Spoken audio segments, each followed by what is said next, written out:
It's time for the Pro Wrestling Time Tunnel Podcast. We've got lots and lots of things to talk about and to do today. Covering the territories from the 1940s to the 1990s. It's the best thing going today. Interviewing wrestlers, referees, authors, and other media personalities that have made the sport of professional wrestling great. The cream, yeah. The cream of the crop. And now, here's your host, Tony Richards. Hey, everybody. Welcome to another edition of the Pro Wrestling Time Tunnel History Show. I'm your host, Tony Richards, coming to you live from the Richards Ranch in western Kentucky. I hope you're having a great day today. We're going back in time once again to 1976, and this is the Pro Wrestling Time Tunnel, your home for the history of the territory era of professional wrestling. Before I talk a little bit about today's show, I want to tell you about my trip to St. Louis to FanFest 4. And first of all, thanks so much to Herb Simmons, the SICW promoter who puts on that event, or at least for the last 4 years he's put it on. And there's always doubt that he'll do it again next year, but I've got confidence in Herb that he'll be back and we'll have another great time there in St. Louis next year. I had fun. Mainly, a couple of my really good friends were there. James Beard from Texas, who is also going to be going into the Tragos Thez Hall of Fame class of 2026 with me in Waterloo next month. And from the Stories with Briscoe and Bradshaw podcast, JBL was there. And JBL teamed with the Powers of Pain in a six-man tag and had a booth there. And I hung out in JBL's booth. He was generous enough to allow me to hang out there and say hi to people and be a friend to the Stories with Briscoe and Bradshaw show. As you know, I'm the official historian for Briscoe and Bradshaw. And enjoyed meeting everybody and saying hi, and my conversations with James and JBL. I wish you could listen in on them sometimes when the three of us are sitting around talking about the wrestling business, talking about what's going on today, talking about how today could be better if we did X, Y, and Z from the old days. But it's just, it's just three friends sitting around talking about wrestling, which is one of my favorite things to do, is sit around with people that I enjoy being around and that I enjoy being friends with and talking about wrestling. I also got to meet Chris Owens, who has the large Andre the Giant display that he takes around to various conferences. And Chris was there and got to meet him for the first time and say hello and spend some time looking at some of his amazing collection that he had on display of Andre the Giant. My friend Maddie Montcalm, I'm not sure, I have to butcher your name, Maddie, especially when you gave me such an interesting and wonderful gift. If you're watching on video, you can see that I'm slowly but surely developing my office and podcast studio here at the Richards Ranch. And in the background, that used to be the banner on my Twitter page with Sam Mushnick, Dory Funk Jr., Harley Race, and Jack Briscoe in a photo that was taken in Japan. And Maddie had that for me as a gift when I got to St. Louis. He presented it to me. We saw each other, and he said, "Hang on, I got something for you." And he went back to his booth and came back with this framed photo for me. And Maddie, man, I thanked you profusely there in St. Louis. Maddie runs the Wrestling with Classics Facebook page. And if you go and you like that page and look at it, you'll see he has an amazing amount of memorabilia, so much great St. Louis stuff and other territories.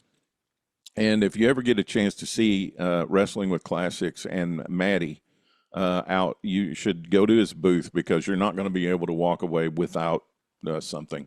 I was also there with Sean Delaney. I hope you enjoyed our episode on the history of Evansville, Indiana. Well, Sean was there at FanFest 4, and he had some posters for me as a nice gift. And I also bought all of his books, 5 books and one more that's the brand new one that is still being printed. Yeah, I wanted, I've got them electronically and I've read them electronically, but I wanted hard copies for my library. I don't know. It's just, if you were at my house and you see all the things I've got boxed up and I need to unbox and the room that I don't have for things, you'd think I'm nuts adding to my collection of things like that. But I don't know. I'm addicted to wrestling books and I like to have them in my hand. And I like to have them on my shelf so that I can go to them and look things up and reference them. And I've got a reading stack by my chair at night when I like to get peaceful before I go to bed at night, and I'll read a little bit of wrestling history before I go to bed. I have a cup of coffee in the morning and read a little wrestling history when I get up. It's just part of my daily routine, and so I got Sean's stack of books there. I'm going to reread them, and looking forward.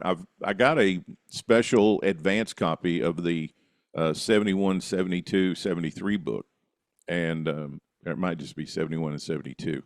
And I've read the pre-release copy, and I can't wait to get my my regular in my hand copy. So go by and visit Sean. Of course, we have all the details about Sean posted, where you can find him in his books, and go to Amazon. And if you enjoyed our podcast on the history of Evansville, then you need to get some of Sean's deep in-depth dives into Evansville, Indiana, and the amazing 6-book series that he's got. This is episode 63, and we're firing up the time tunnel today to zoom back to 1976, and we're going to Gulf Coast Championship Wrestling. Now, Gulf Coast is a territory that hasn't been talked about a lot in wrestling history.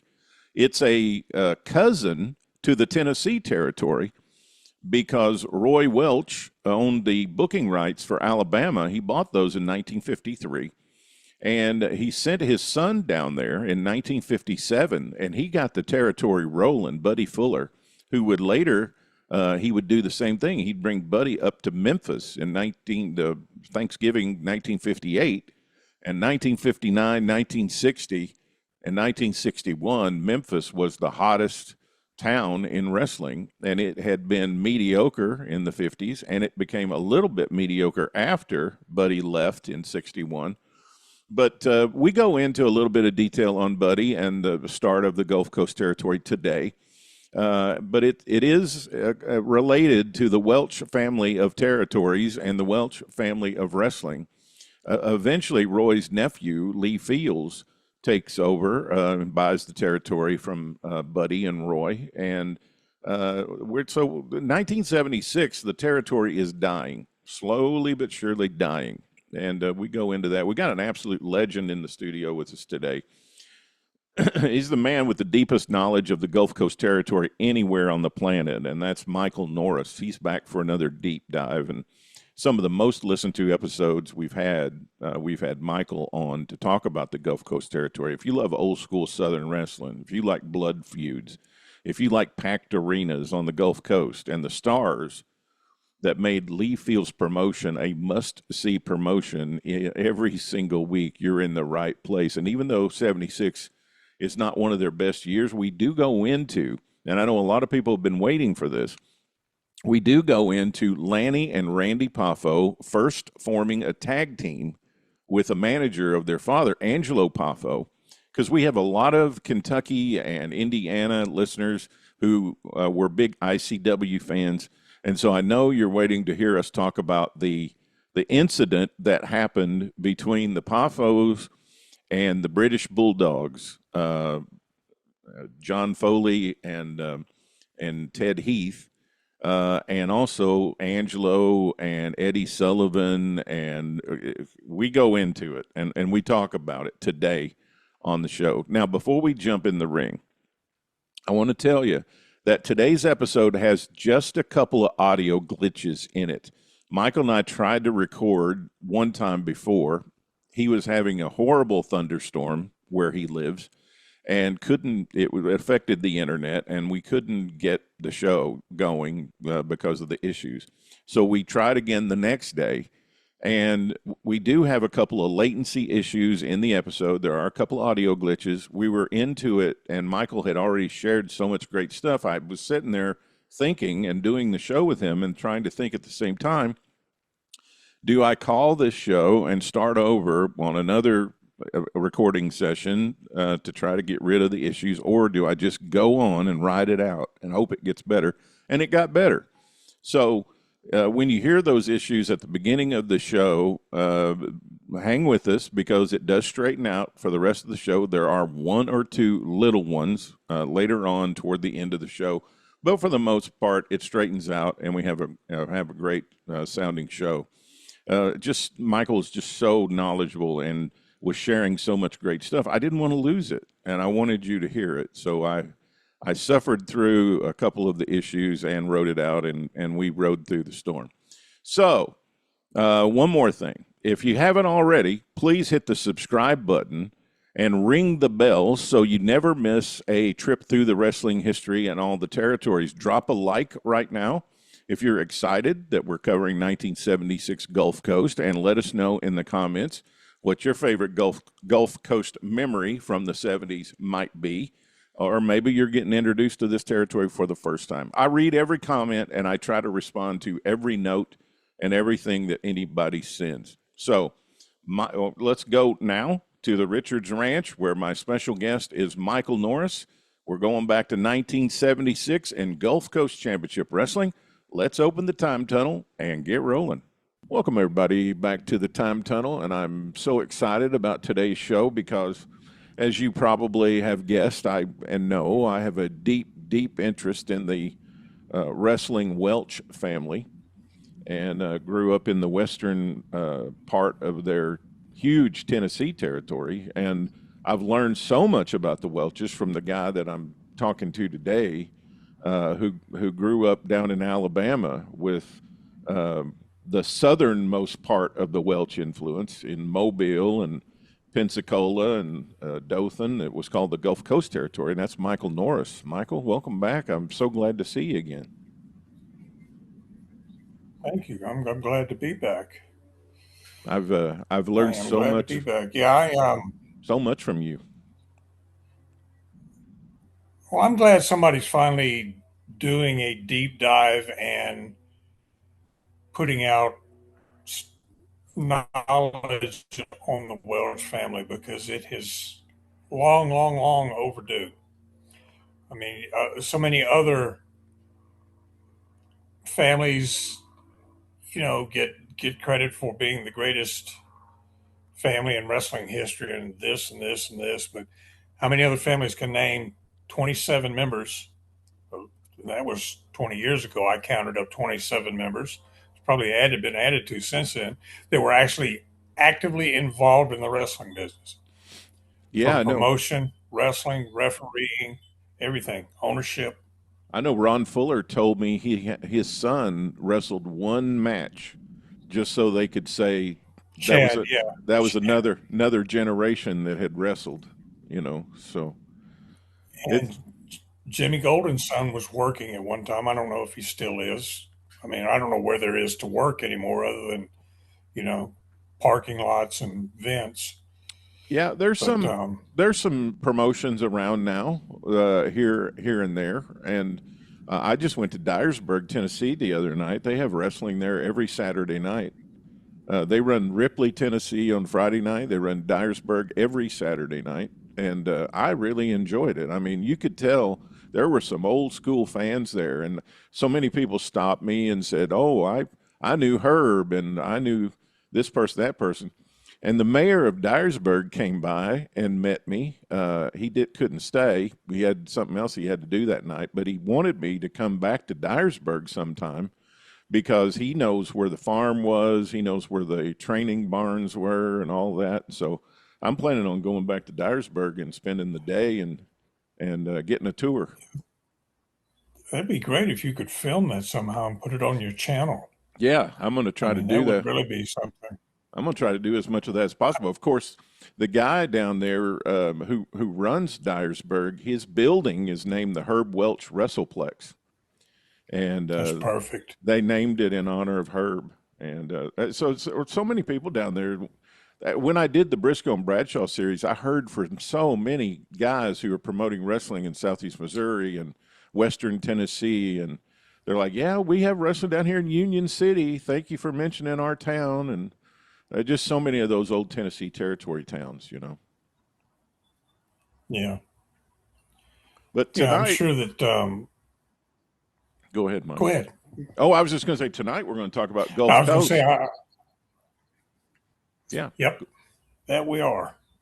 We're going to talk about the Gulf Coast territory, which Buddy Fuller had a big hand in. I know there was wrestling there in years before, but Buddy was, I guess, the guy who really made it go. And you taught me so much. Pretty much, yeah. You taught me so much about Buddy's big matches at Ladd Stadium and all of that stuff. Yeah, he when Roy bought Alabama out, or bought Joe Gunther out in 1953, and bought the promotional rights to the whole state of Alabama, he it took him a little while, but he moved Buddy down there and pretty much turned everything over to Buddy. And of course, he had all three of the Fields brothers there. Rocky McGuire, who was a associate of theirs from the Dyersburg days. He was down there as a referee, promoter. You know, they used a lot of guys. Les Wolf was down there for a while. And then Buddy made a lot of contacts.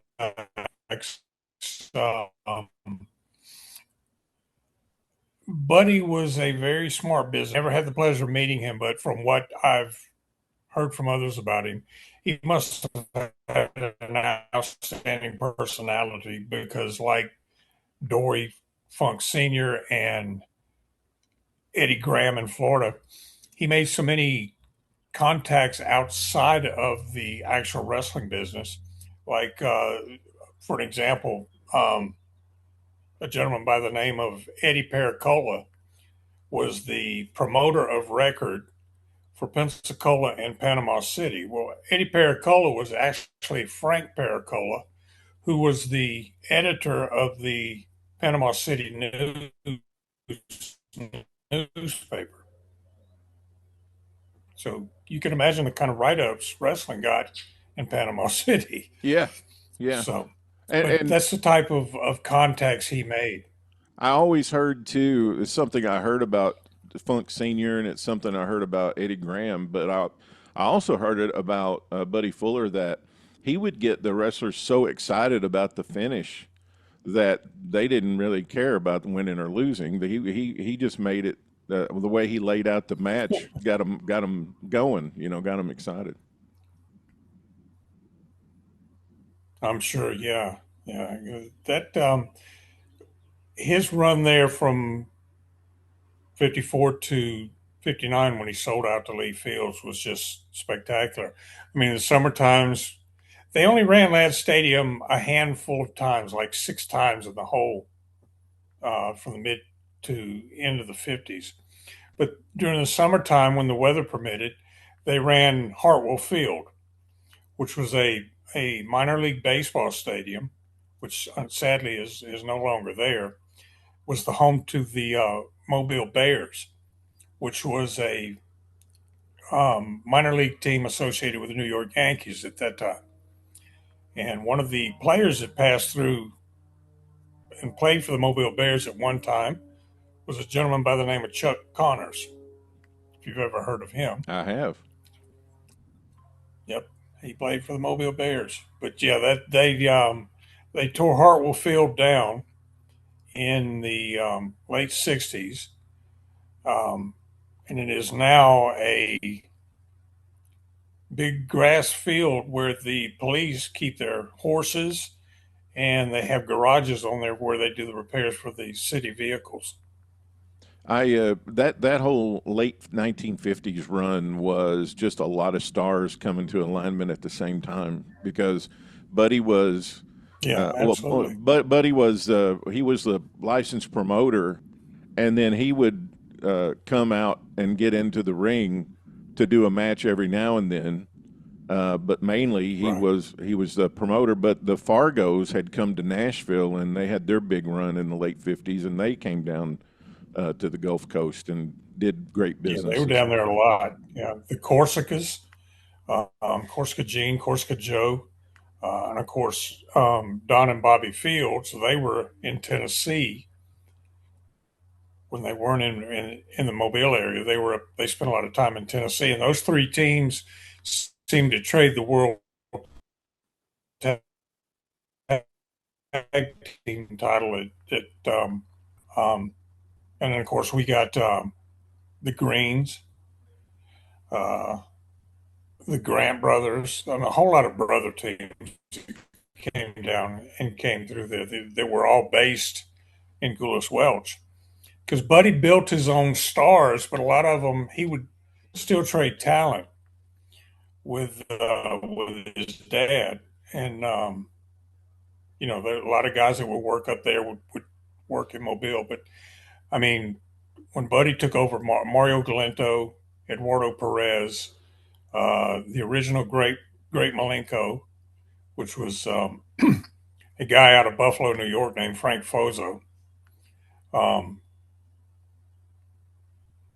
Who else? We had Baby Blimp, George Harris. All these guys really they would work in Tennessee periodically, but they kind of homesteaded in Mobile when Buddy was down there because he built his own crew, and of course Lee Fields, Bobby Fields, Don Fields, who were all family members. The '50s were just spectacular. How were all the family members. how were the '60s for the Gulf Coast territory? The '60s, when Lee bought out Buddy in December of '59, the '60s kind of carried on. They did very, very good business. Used the same venues, same everything, but it gravitated more towards being a tag team territory, kind of like the Carolinas were in the '60s. Mm-hmm. Even though we had the singles title, it was, it would go months and not even be recognized. A guy would win it, and next thing you know, he'd leave town without ever dropping it, and next thing you know, they're going to have a tournament to crown the new champion. But that didn't happen with the tag team titles because everything gravitated towards the tag teams. We had some great tag teams besides Bobby and Don Fields, and that was up until '63 when Don was injured in a car accident and couldn't wrestle anymore. Then Lee, he kind of did what Buddy Fuller did. He would use figurehead promoters and get back in the ring. So it was he and Bobby took over when Don was injured. We had the original Mysterious Medics. We had the Hines brothers. We had Rocket and Flash Monroe. We had the Lucas brothers. I mean, it was just tremendous tag team territory. I've heard you talk about it. It went back and forth that way Well, I was just going to say I've heard you talk about it before, but I don't know if I remember the specifics. But was the '60s when Don Carson and Dick Dunn had their big program?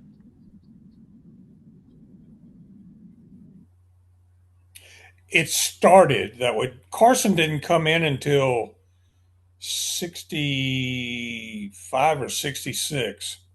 Dunn, of course, had been around forever.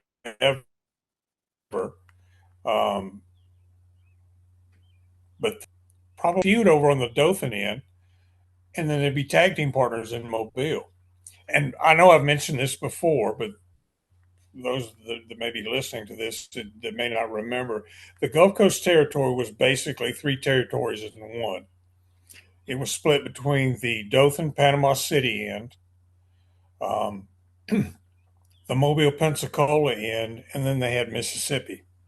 And for a while in the 60s, Mississippi was gone and they had Louisiana. But in the 70s, it was very, very distinct. Mississippi, Mobile, Pensacola, Dothan, Panama City, Ozark, um, Quincy, Florida. They had their own televisions, their own titles, their own angles. They traded talent back and forth, of course, because Lee never carried a crew of more than 18, 20 guys, So they would make the rounds. And that kind of leads into the schedule, what the schedule was like in 76, which is what we're talking about here tonight. So, right. Yeah, what kind of year was 76? I know business was declining. What was 76 was the start of the slow death. When Bob Kelly, who had been the booker for both Mississippi and the Mobile, Pensacola ends of the territory, his mother got in bad health. He was from Louisville, your neck of the woods.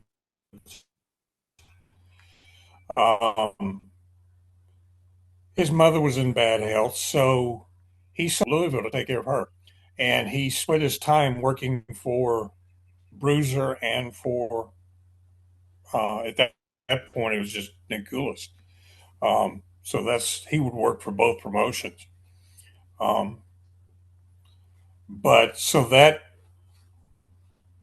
started there. So Rip Tyler took over for the booker for Mobile, and he kind of picked up. He was already helping Rocky McGuire on the Dothan end, but he took over the book in Mobile, Pensacola, and Mississippi just pretty much died on the vines.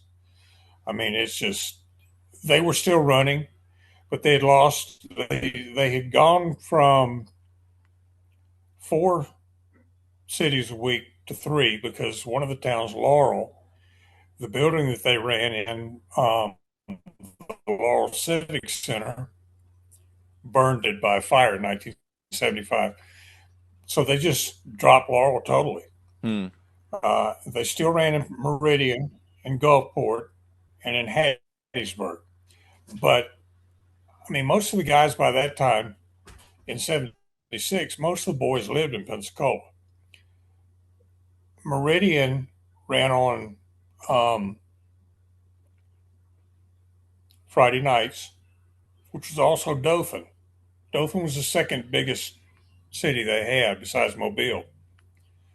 So most of the boys living in Pensacola are going to go to Dothan, which is closer, and make more money than drive to Hattiesburg, Mississippi, or to Meridian, Mississippi, where they would have to get a hotel and spend the night or whatever, where they could go to Dothan and come home if they so chose. Same thing with Hattiesburg. Hattiesburg ran on Thursday nights.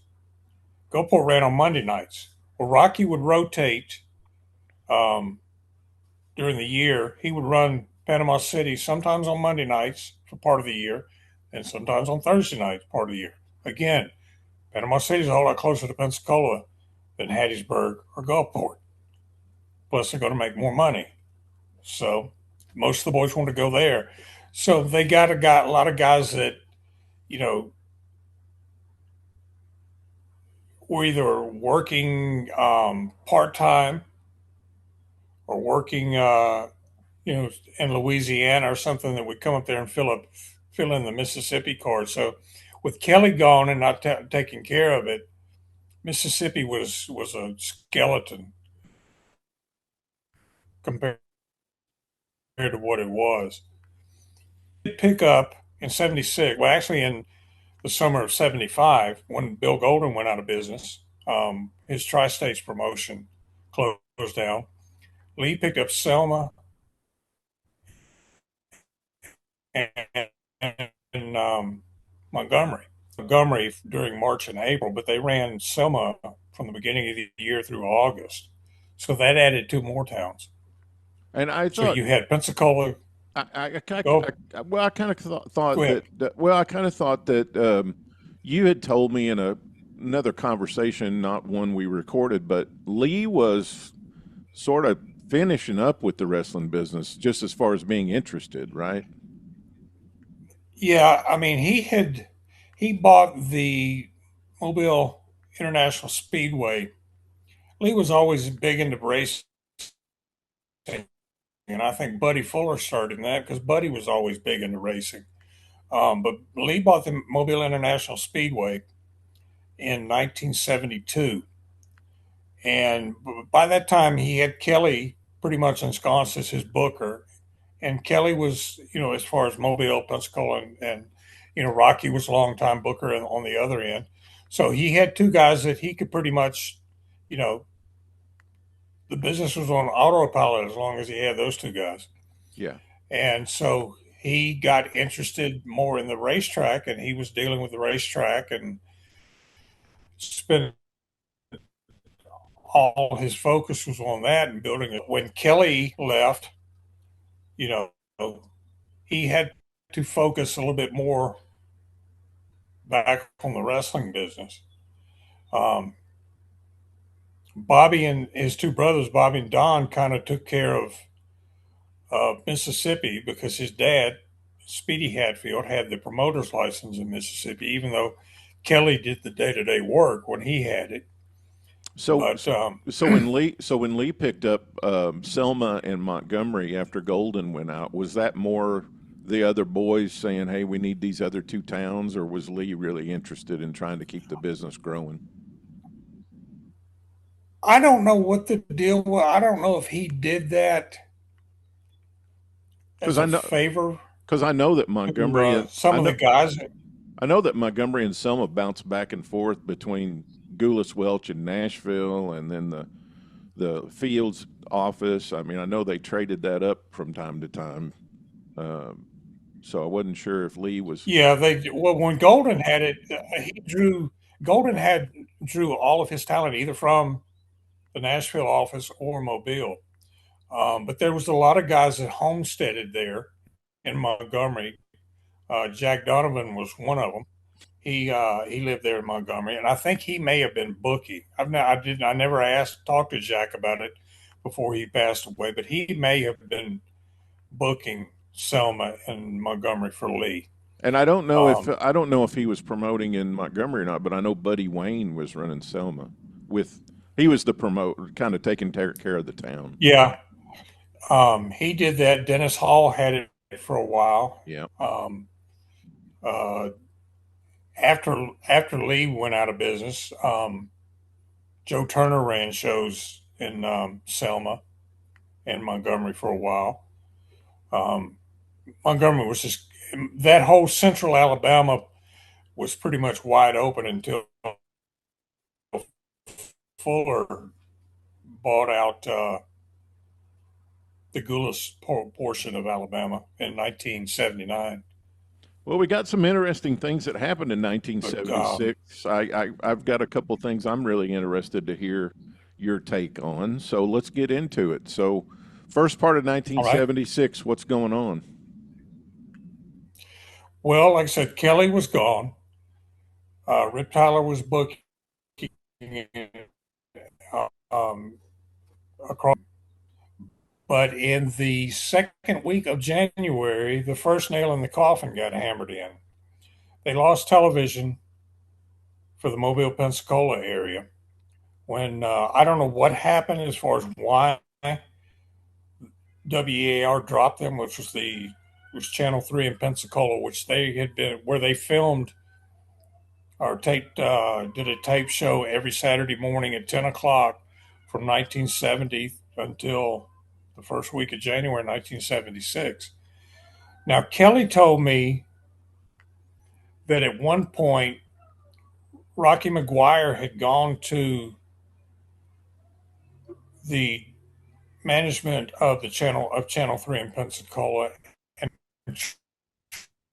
tried convince them to crew come in and tape there, and instead air his tape from Dothan. Dothan taped live or ran a live show every Saturday afternoon, but they taped it to be shown in like in Panama City and Quincy and places like that. So he was trying to, I guess, get them to show his tapes as opposed to letting Kelly's crew come in there and tape. Now, I don't know if this was a part of WAR dropping this. I don't even know if that's true because Kelly did not like Rocky McGuire. He had a bad feeling about Rocky McGuire, and it was mutual. They didn't care for one another. So I don't know how much of that was just Kelly, whatever, because he was gone. So I don't know how if this was what caused WAR to drop them or not. I don't know, but for whatever reason, they lost television there. So for a couple of months, they did run all the only opportunity they had, or the only option they had, was to get another channel to run the tapes of the Dothan show. So they went back to WKRG in Mobile, which is where they started running. They ran a live show there on Saturday nights at 10:30 from 1955 until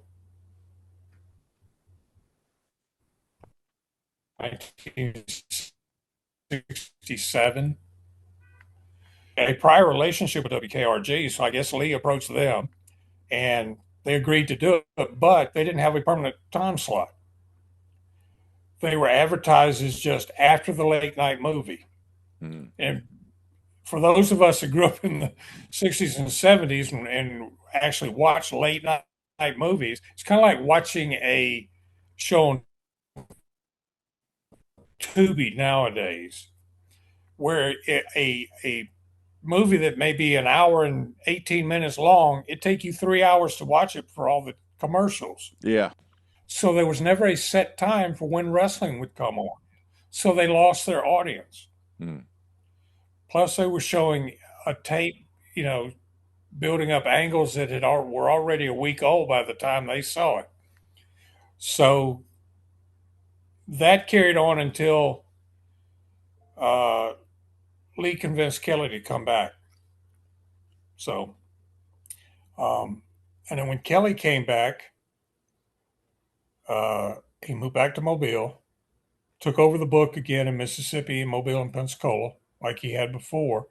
But there again, the dynamics between he and Rocky, he was not going to show Rocky's tapes on his television program at WKRG. So he came up with the bright idea, we'll have them film the house shows in Mobile, because the WKRG studio was about 100 yards from the Expo Hall in Mobile. So sadly, the production was horrible. And of course, they never showed the main events. They would show the preliminary matches. And the production was horrible because a live show is not conducive, back in those days, was not conducive to be a television show, because the arenas were dark, But, and sadly, most of what exists now, most of the video that's available now for people to see of what Gulf Coast was like is from those tapes that were taped at the Expo Hall in Mobile. And the quality is horrendous. Even though they drew decent crowds, you can't tell because the building was so dark. And there, between the quality of the programming and not having a set time slot, and as big a fan as I was, I quit watching wrestling on TV. Oh, man. Because I couldn't find it. So, luckily by that time I could drive and I could go to the matches live, but We had other But things. that was the first nail. We had other things to occupy our time back in those days. If Yeah, absolutely. if wrestling wasn't on when it was supposed to be on, we found other things to do. Which is why wrestling was so dependent on appointment television. I mean, it needed to be the same time, same channel every single week. And promoters knew if they got moved to a different day or a different time, that was going to kill their crowds for a while till people found it again. Yeah, I mean, they may have been successful had they worked out something to have a set time slot. But just sticking it on, after a movie, and sometimes it didn't come on at all. Because there were times that I would sit up and wait. I'd sit through, some boring movie from the 1930s and wait for the wrestling to come on, and it never did. They'd roll out of that into something else that I was not interested in. Well, I mean, there were some bright spots at the beginning of 1976 too. We got the brand new NWA World Champion Terry Funk made his first defense, first of 4 defenses that he made that year, which was highly unusual for the world champion to come through the Gulf Coast territory 4 times. Briscoe did, but Briscoe liked the territory, and he liked the guys that he worked with. Briscoe had worked for Lee 1 or 2 times in the late 60s when he was just getting started. So he liked that territory, and it was close to home. Of course, he lived in Tampa. Or he'd also actually had, I think by the time he was NWA champion, he had a home in an apartment in Atlanta too. So, yeah. But Terry being out in Texas, he had a place. It was unusual for him to come through. He had a place on the lake out there in Atlanta. Was it Lanier Lake? Is that what the name of it was? Who did? Lake Lanier. Jack Briscoe. Lake Lanier? Yeah. Yeah. Hey, okay. I knew he lived in Atlanta. I didn't know he lived on Lake Lanier. Yeah, because he no-showed the 75 NWA convention, and they all thought he'd be there, and he kept telling them, I'm not coming. And they kept thinking he would show up, but he spent the whole convention weekend out at Lake Lanier, avoiding phone calls about where he was and why he wasn't at the convention. But he was just ready to be done with the title at that point. I've been waiting all this time, and I know a lot of, of course, of where I grew up and live. I've got a lot of friends and a lot of contacts that grew up in the International Championship Wrestling days here in Kentucky, and they've all been waiting for us to get to the part because they want to hear your thoughts about Lanny and Randy Poffo tag team managed by Angelo Poffo, which came in here in '76 in Gulf Coast. Right. They came in the first of the year in January of 75 or 76. And to be honest with you, I saw them, but they were on the tapes of from Dothan. I was aware of the Poffos. Of course, Angelo Poffo, if you had anything to do with reading magazines like most fans did, I certainly did, everybody knew who Randy or Angelo Poffo was because of 6033 and the sit-ups and all that stuff. And, well, he was a big star for Jim Barnett in the 50s. Yeah, and not only that, but by the time I had gotten interested in wrestling in the early 70s, he was working for Bruiser, and he and Kenny Dillinger had a tag team called the Graduates that were managed by Bobby Heenan, if I'm not mistaken. And then they had a manager named Mark Manson. Yes. Who I guess they were trying to pass off as related to Charles Manson. But that's how I was aware of him. And then, they would talk about his past as being perennial U.S. heavyweight champion for Fred Kohler. And I guess by that time he was U.S. TV champion. Well, this is actually the first territory that Lanny and Randy tagged in. because Randy Yes, worked. it is. Randy worked as a preliminary wrestler in the first couple of matches. Sometimes under a mask. Sometimes he worked under a different name. They had been in Amarillo before they came to Gulf Coast, and Angelo and Lanny were the tag team for most of '75. And this is the first Right. time they teamed Lanny and Randy up. And the first time I saw them, I was impressed seeing Angelo Poffo after I'd read about him and heard about him all these years. So I was impressed with him, and he was still in great shape. And Lanny was basically the Lanny that everybody, the genius gimmick that he later did for Vince, was pretty much what he did. He was using big, 4-syllable words and all this stuff in the interview. And Randy never said a word on their interviews. As great an interview he later turned out to be, when they talked, it was Lanny did all the talking. And I always assumed that he was the older brother as opposed to Randy being the older, because he led everything. But he did a lot of he would do somersaults and pirouettes and all this stuff. And I'm thinking, this guy, I knew who Lanny Poffo was from teaming with Angie in Detroit, them being the Sheik's World Tag Team Champions. But I'd never seen him work. And I just thought he was a Ricky Starr knockoff. Of course, we'd had Ricky Starr in the territory 3 years earlier. Yes. So, but he was doing a lot of the same type stuff, And I was not all that impressed with him, to be honest with you. Yeah, well, it was very early on. It's very early on, and Lanny was the experienced one of the two, even though Randy was older.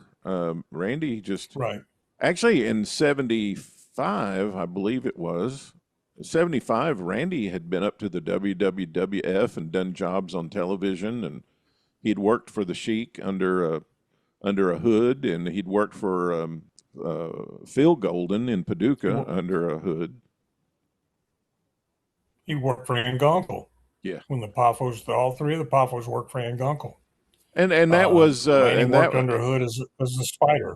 And that was, they always seemed to end up on that side of things a lot of times. They would end up working for the outlaw guy.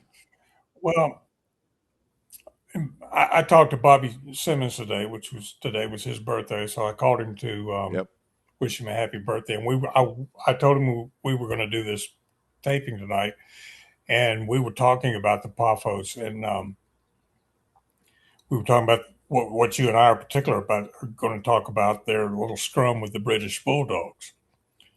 When the Poffos came in, the British Bulldogs, the original British Bulldogs, I should say, Jonathan Foley and Sir Edward Heath were the Gulf Coast Tag Team Champions.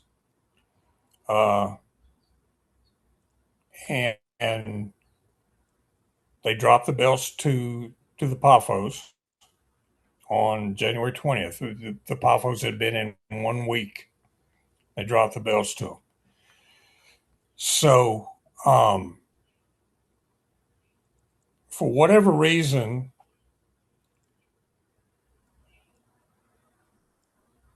there they are.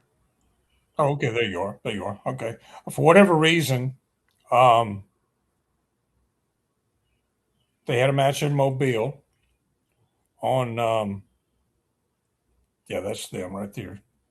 Foley is the one if you're looking at the photo, Foley is the one on the right. His son-in-law, Ted Heath, is the one on the left. And the stuffed dog in the middle was Sir Winston. But British humor. Yeah, I guess. On February 17th, which was the same night Terry Funk made his first defense in the area against Eddie Sullivan, the Poffos and the Bulldogs had a match for the Gulf Coast title. And for whatever reason, Lanny and Randy decided that they didn't like the way the Bulldogs worked, that they were too snug. So they were going to teach them a lesson, and they each brought a blackjack in their trunks to the ring. The match hadn't even gotten started good when they tried to pull them out, and Speedy Hatfield, who was refereeing, to stop the match. They called her no contest, got everybody out of the ring, whatever. So this is based on what Rip Tyler has said, who was booking at the time. When they got back to the dressing room, he got in Randy's face and said, "What are you guys doing?" Randy smarted off to him, and Rip slapped him, knocked him to the floor. Now, I know Randy and Lanny both swore to their dying days that this didn't happen. But besides Rip telling this story to Scott Teal in one of his Whatever Happened to interview things, Eddie Sullivan told me the story himself personally. He was there. He was sitting in the dressing room. I've had a couple of other guys that were there on that card told me about it. So I believe Rip's version of it. But anyway, after he slapped Randy, Angelo reached into his bag to get a pistol when he felt cold metal up against his head. And it was Eddie Sullivan standing there with a pistol up against his head. Oh, wow. Rip claimed he fired them that night, but they were booked. Let's see, I've got it here. To wrestle Rip and Eddie on the 21st in Selma, and in Panama City on the 19th, and in Hattiesburg. Now, what was And the so- why were the Bulldogs carrying blackjacks, and why was the Poffos carrying? What instigated that? Was there heat between them? No.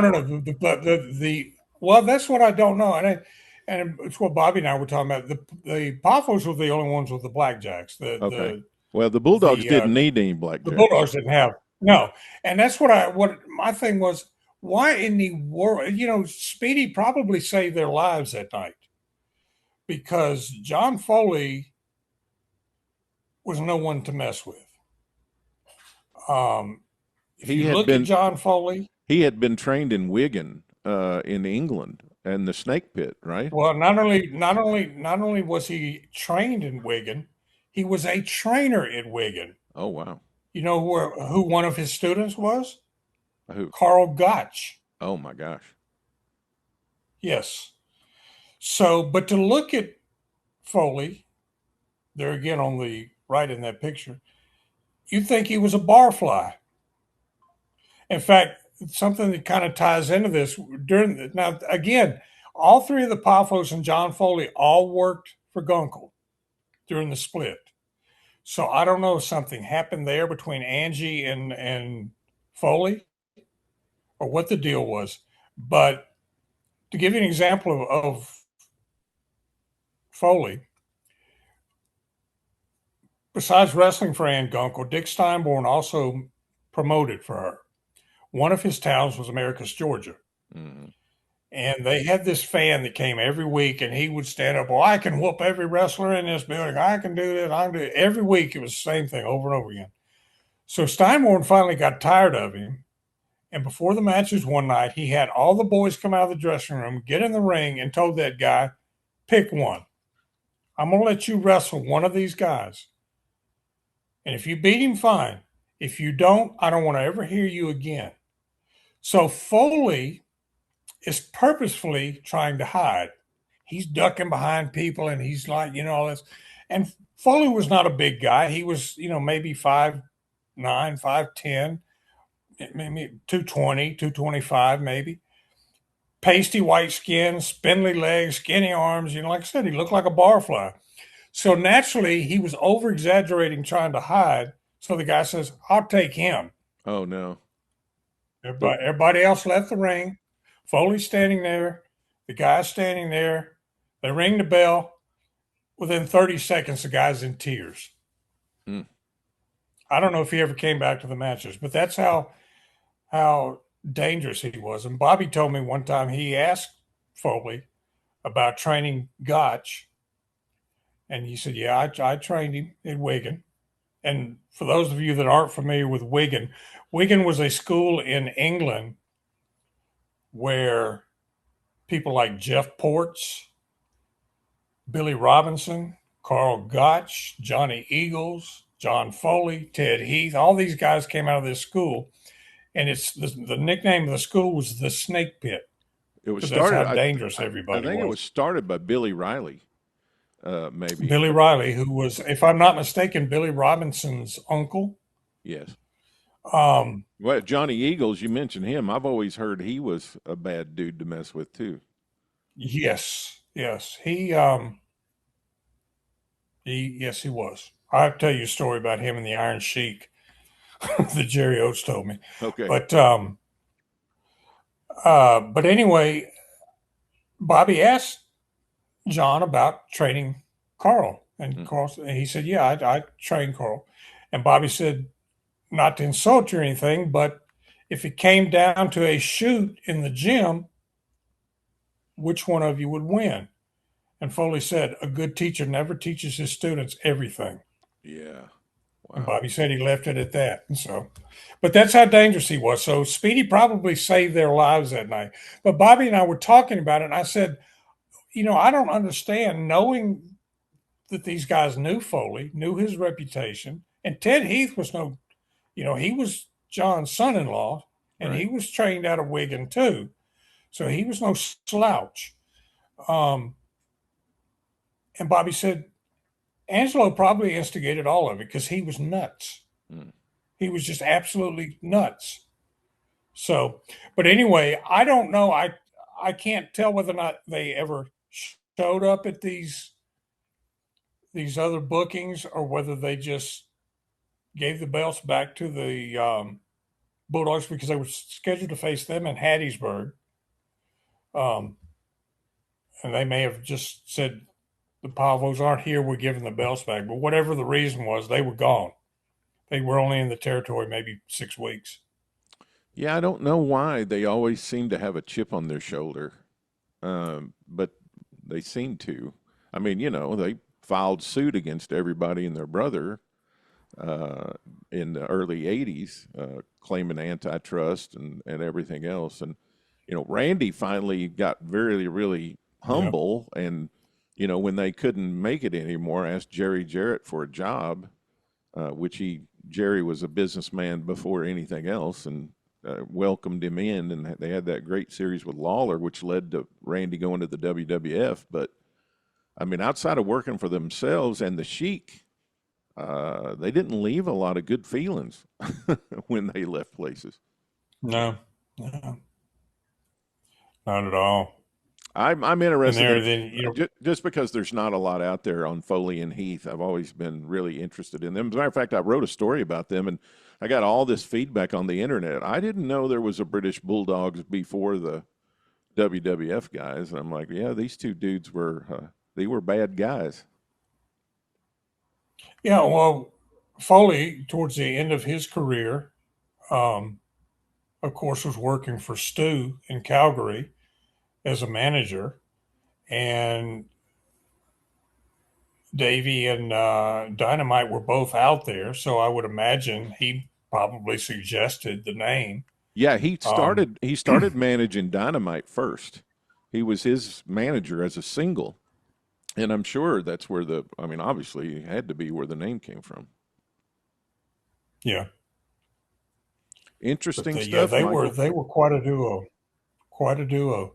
Now, somebody else that a lot of wrestling fans, unless you're kind of interested in wrestling history, that you maybe haven't heard a lot about, is Eddie Sullivan, and you talk a lot about him. Tell us about Eddie Sullivan a little bit. Eddie was from Arizona. He's from Phoenix. He grew up in Phoenix, and he was trained by one of the many Mrs. Billy Wolfs, Tona Toma. You ever heard of that name? Yeah. Uh-huh. Princess Tony Toma, who was a true Native American woman from Minnesota who settled in Arizona towards the end of her career and lived there the rest of her life, as far as I know. But she actually trained Eddie Sullivan, whose real name was Reuben Hizara. I got a Japanese photo here of Rip Tyler and Eddie Sullivan here. Let me throw this up. There we go.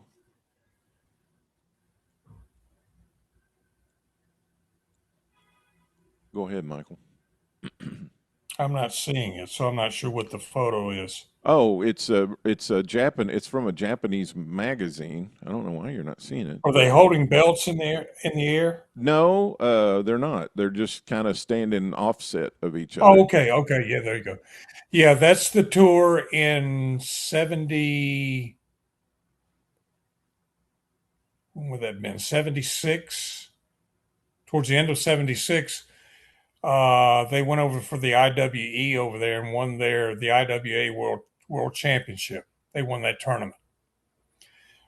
Rip and Eddie, people always ask me who do you consider the most underrated wrestler of all time, and my stock answer is Ken Lucas.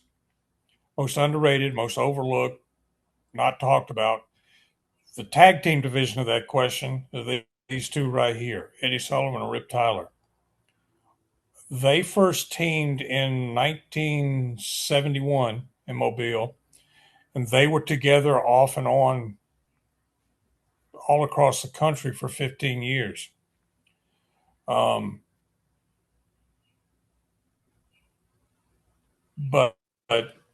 Eddie, again, was his real name was Benny Hazar, or Reuben Hazar, but he went by Benny.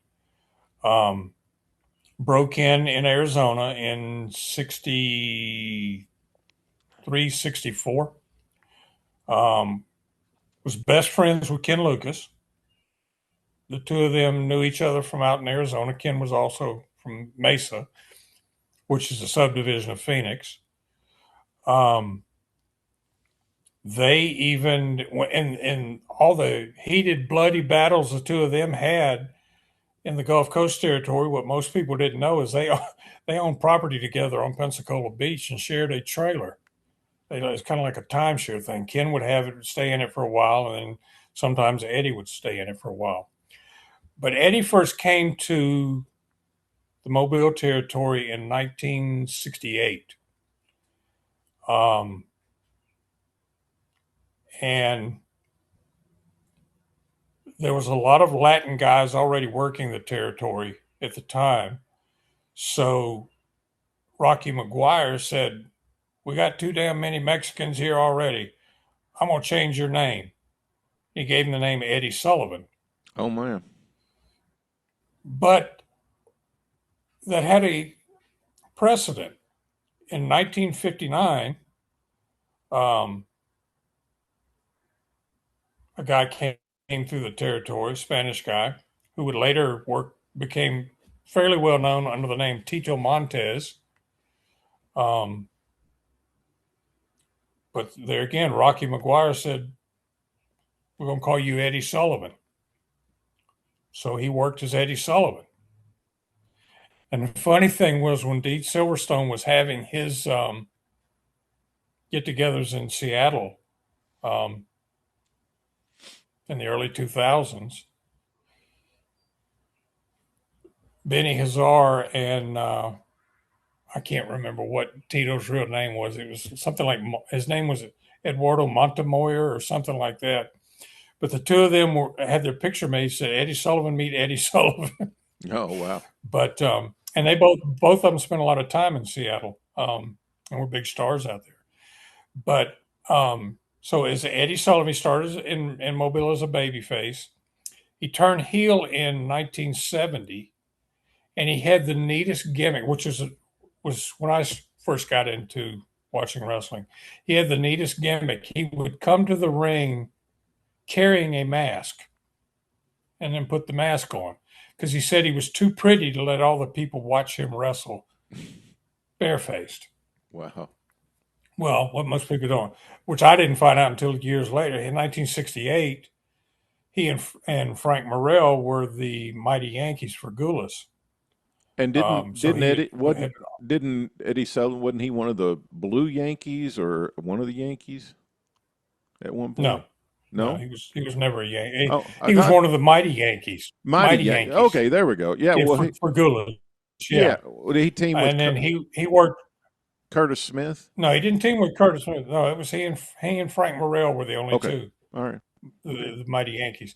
But then he worked solo as the Mighty Yankee in Louisiana after Lee sold out and McGurk bought Louisiana. He worked for part of 1969 down there before he came to Mobile. But he started doing the Eddie the Masked Man Sullivan gimmick. He did that for about a year. He dropped it when he and Rip started teaming. But they were a great tag team. But Eddie had been gone when he came back in '76. He had been gone since 1973 when Dean Silverstone opened up his territory in Seattle. He kind of raided the Gulf Coast territory and took a lot of the talent with him. You know, he had a lot of guys finished up in Mobile and went to work for him in Seattle. He had Rip and Eddie both went out there. Armand Hussein went out there. Bob Griffin went out there, but he didn't stay very long. A young kid by the name of Dwayne Bailey, who was from Portland, he went out there. You may know Dwayne Bailey he worked for Gulas as Donnie Anderson. Oh, yeah. If you've heard that name, yeah. Yeah. He spelled it with two N's. Don Yeah. Anderson, yeah, I think. And then a guy by the name of Eric Verbal, which most people remember as Dynamite Jack Evans. He was doing an Arab gimmick in Mobile called as the Great Gama. Well, he went with Dean. And Rip was going to be Dean's booker. He didn't stay out there but maybe a few months, and he came back to Mobile. Eddie stayed out there for almost 3 years. Wow. Do you think it was hard?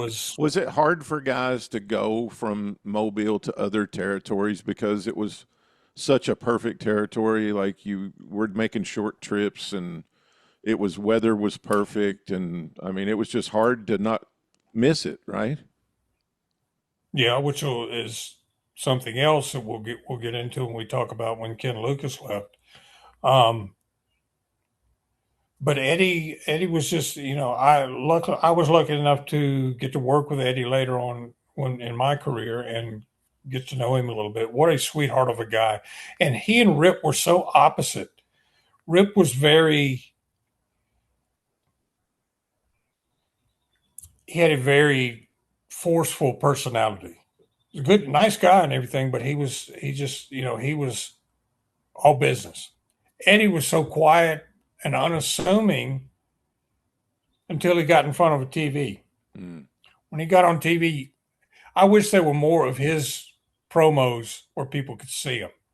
There's one snippet of a promo from Dothan TV in the end of 76 is the only thing out there. But he was such a great promo, which is totally opposite of what his real personality was like, because he was so just nice, humble guy. Kind of reminds you of Jimmy Valiant. He was a sweetheart. Kind of reminds you of Jimmy Valiant, you know. Yeah, exactly. Just gets energized when he's on camera.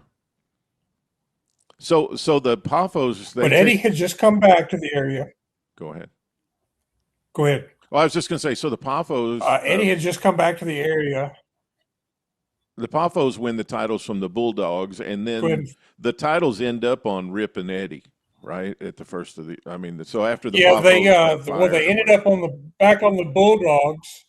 Yeah, after they ended up on the Bulldogs, I guess I'm assuming they just handed them to them because the Poffos were gone, even though they still were booked for cards and were advertised. They just didn't show up. So, and then the Bulldogs dropped them to Rip and Eddie, which they were working babyface at that time. They had always been heels until Rip turned babyface at the end of '75 when he started feuding with Bruiser Bob Sweetan, who was the Gulf Coast champion when 1976 began. And then Eddie was a babyface when he came back from Seattle, and he beat Sweetan for the Gulf Coast title. So he was the Gulf Coast champion. He and Rip ended up with the Gulf Coast Tag Team Champions, our championship. Duke Miller was still around, who'd been the top heel in the area since he first came at the end of 1973. Duke was the Mississippi champion and the Alabama champion. So did Terry Funk Did Terry Funk do the angle where he had a bounty hunter in the territory? He was doing that in some of the other territories. I didn't know if he did it in Gulf Coast or not. No, he did. He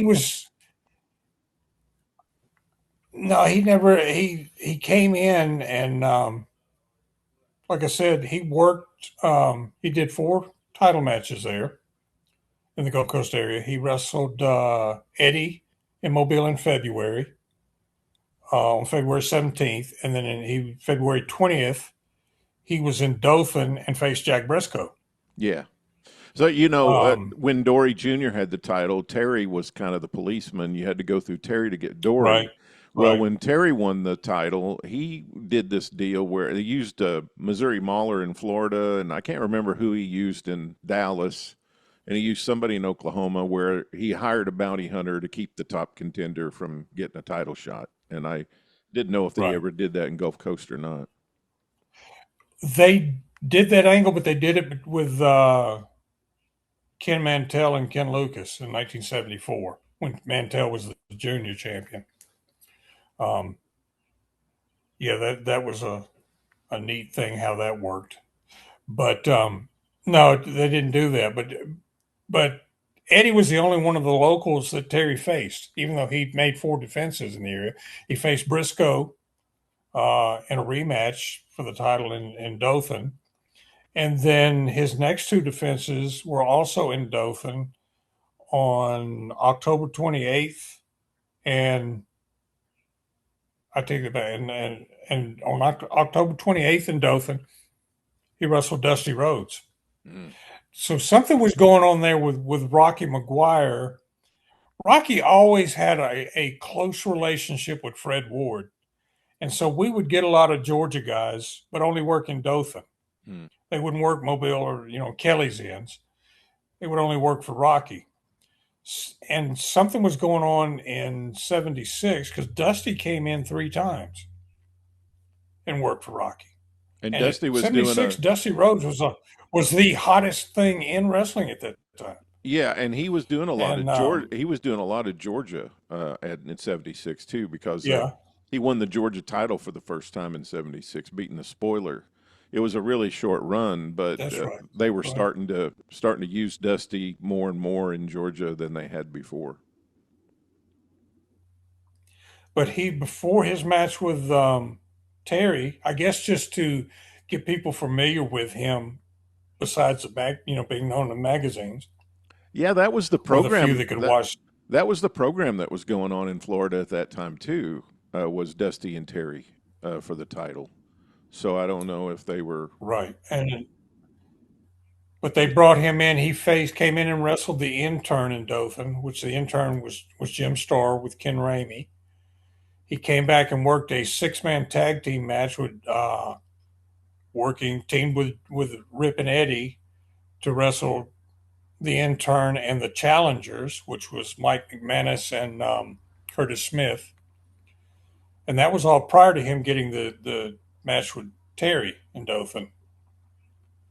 And then Terry came back at the end of the year to face Ken Lucas. So that was his runs. I bet that I bet that Terry Funk and Ken Lucas match was awesome. Oh yes. Ken could work with anybody. Then in March, we had Andre came through.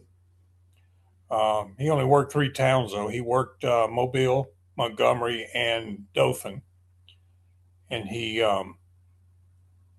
did battle royals in all 3 towns. And then in Dothan, he worked against the Bass Brothers, and he teamed with Ken Lucas to work with against the Bass Brothers and Duke Miller. And this particular set of Bass Brothers was Ron Bass, who had been in the territory twice before with Don Bass and was a former Gulf Coast heavyweight champion. And he had a new brother along with him by the name of Dutch Bass. And I'll let you guess who that was. I was going to ask you. I don't know. It was Wayne Cowan, Dutch Mantell. Oh, Dutch, yeah. They had been together in working for Geigel in Kansas City. In fact, they held their that version of the World Tag Team Championship out there just before coming to Mobile. Yeah, they worked almost all year of '75 with Ted and Jerry Oates. Yep, exactly. And then they came into Mobile, and rather than, I don't know how, by this time Kelly's back, and so he's booking. He talked Dutch into being Dutch Bass, and Dutch refuses to admit that was him. That wasn't me. I never worked. I never used that name. And they had with them before, when they had been in. Ron Bass always had Ma Bass, Mae Weston, his mother. Well, this time around they had a Dandy Jack Crawford knockoff, and they called him Paul Bass. And nobody can remember who this guy was. He was a tall, thin, skinny guy, bald-headed. Bob Kelly always told me he was either either Ron's real father or Dutch's real father, and I don't buy that. I'm beginning to convince myself that he was actually a guy by the name of Marvin Cheatham, who had been in the territory in the late 60s, 69 and in 1970, as Colonel Beauregard Van Buren as a manager. He managed the Blue Yankees. He also worked for McGurk under that name. But even prior to that, he wrestled under the name of Slim Marlin and was one of the Scuffling Hillbillies, one of the many teams of Scuffling Hillbillies. He mainly teamed with Willie Garrett and had cousin Alfred with him. But I can't confirm that either. So I don't know if that's who it was or not. But Ron and Dutch weren't around long. They won the Gulf Coast tag team titles from Rip and Eddie, and then dropped them 2 months later to Gorgeous George and Ken Lucas, and then were gone. Then they went to Florida. Oh, no, they went to Georgia, and Dutch converted back to the name he was known in Georgia, Wayne Cowan, because that was the name he was known as in Georgia. He worked in Tennessee for a while. That was before he became. Under Tennessee, he worked there. Chris Gallagher, right? Chris Gallagher, yeah, one of the Gallagher brothers. Yeah. And then, he worked. We had a little short We were mentioning John Foley earlier. Dutch and John Foley were tag team partners for Ron Fuller in Knoxville for a while. Yeah, they were. I don't know. I know Buddy's the one that gave him the name Dutch. I don't know when he started using that full time though. It would have been after Georgia, it was probably. Wayne Cowan.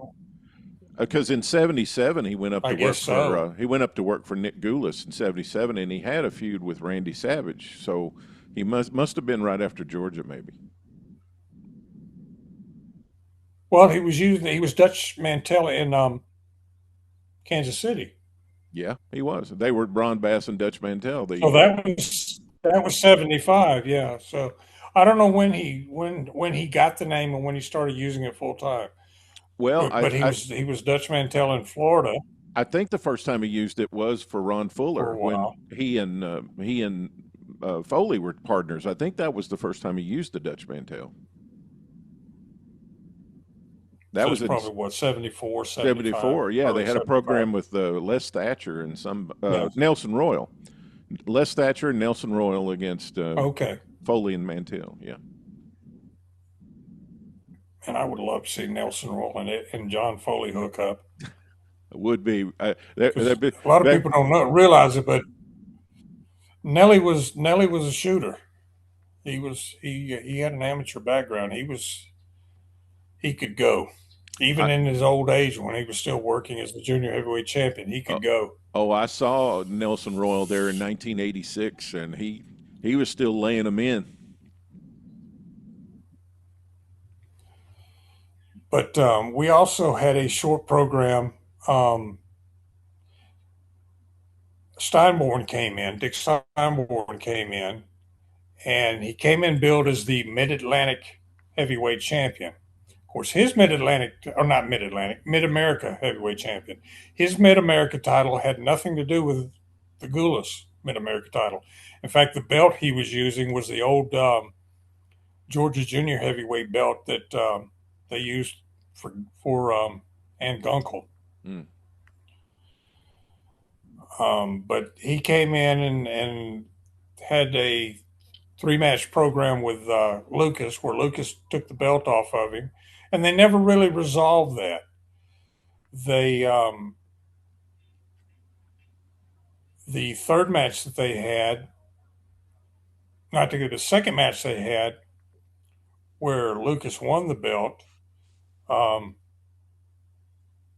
Lucas won it in the third match.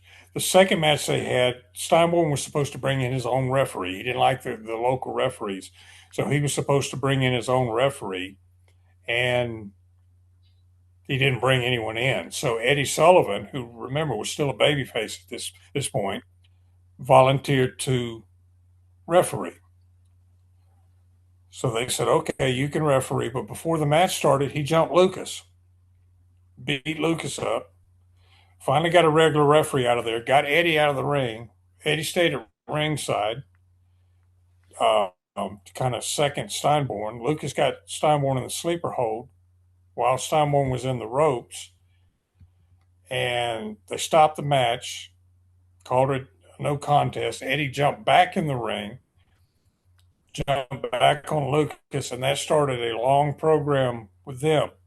By that time, Eddie had already won the Gulf Coast title, so they were swapping the Gulf Coast title back and forth.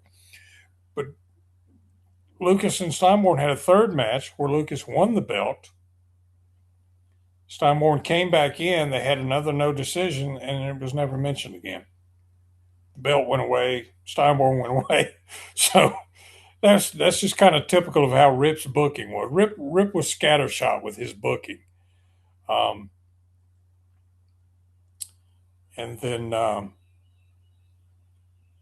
so that just kind of petered out, and Lucas, but it rolled right into Lucas and Eddie Sullivan, and they had some torrid matches. For them two to be the best of friends, they had the bloodiest matches. Yeah, they had some It was Texas unbelievable. death matches, right? Oh yeah, yeah. Oh, every kind of gimmick match you could have: Texas death matches, boxing matches, brass knuckles matches, and all that happened in March and April between Steinborn Lucas and the Eddie Sullivan deal. And then also in April, we lost a guy I mentioned earlier, Duke Miller, who'd been Duke Miller when he first came in November 1973. He immediately made an imprint on the territory. He was the straw that stirred the drink from there through the end of 75.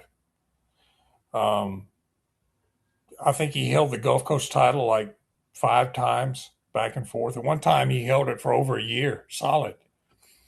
And in 74, he and Gorgeous George Jr., Billy Spears, and the wrestling pro Leon Baxter formed what would now be recognized as a Four Horsemen type faction. They called themselves Murder Incorporated. And the whole deal was for that group to protect Duke Miller from losing the Gulf Coast title. So I don't know. I've sat and racked my mind as to who would have been seeing that run of Murder Incorporated, who would have been involved with Crockett that would have passed off the Four Horsemen idea. Only one I could think of was Michael Hayes, because he was a fan. He grew up in Pensacola. Yeah. But he wasn't there. He wasn't around. That was before his time. So I don't know.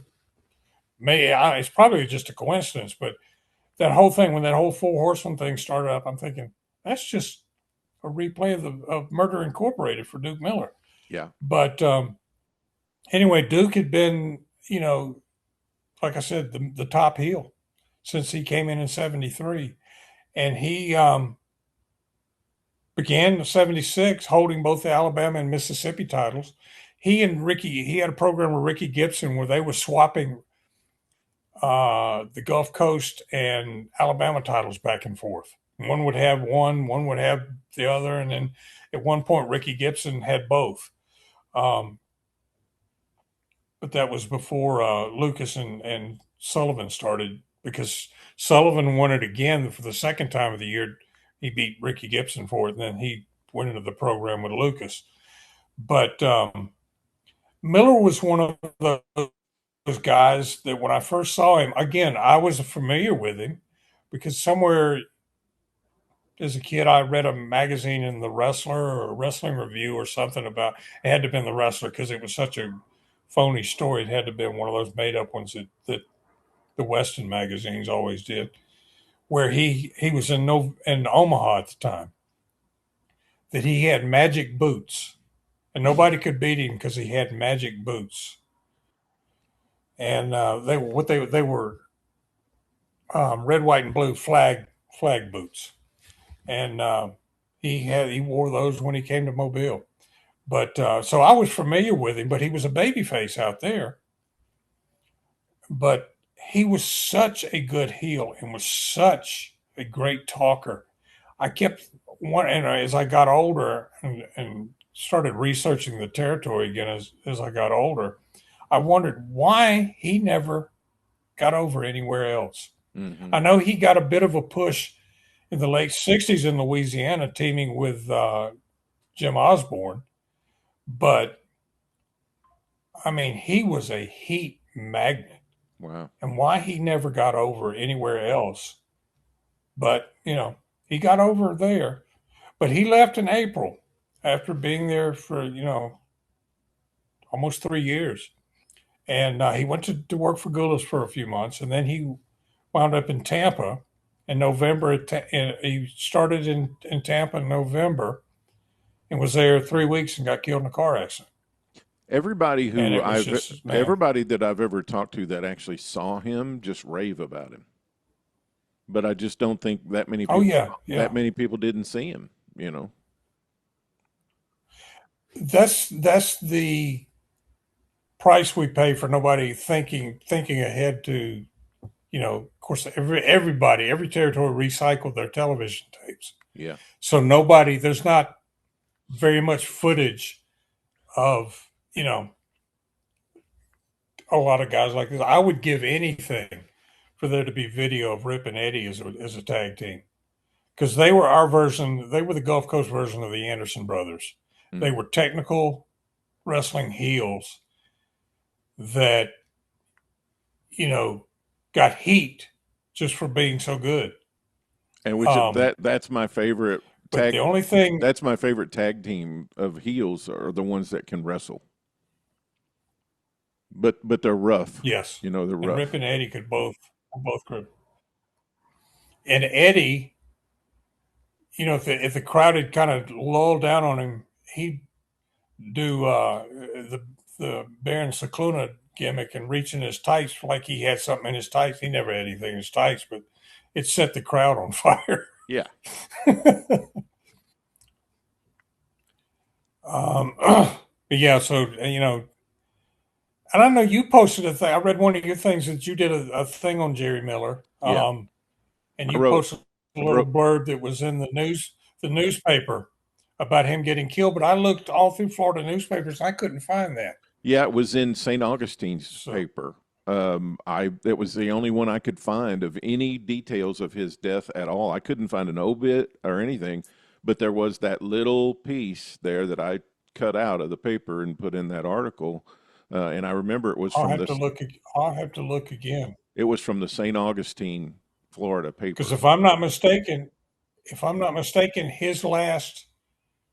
he was booked in Tampa, but he was killed before he was booked there Hmm. for that Tuesday night show. But I think, if I'm not mistaken, his last show was in St. Augustine.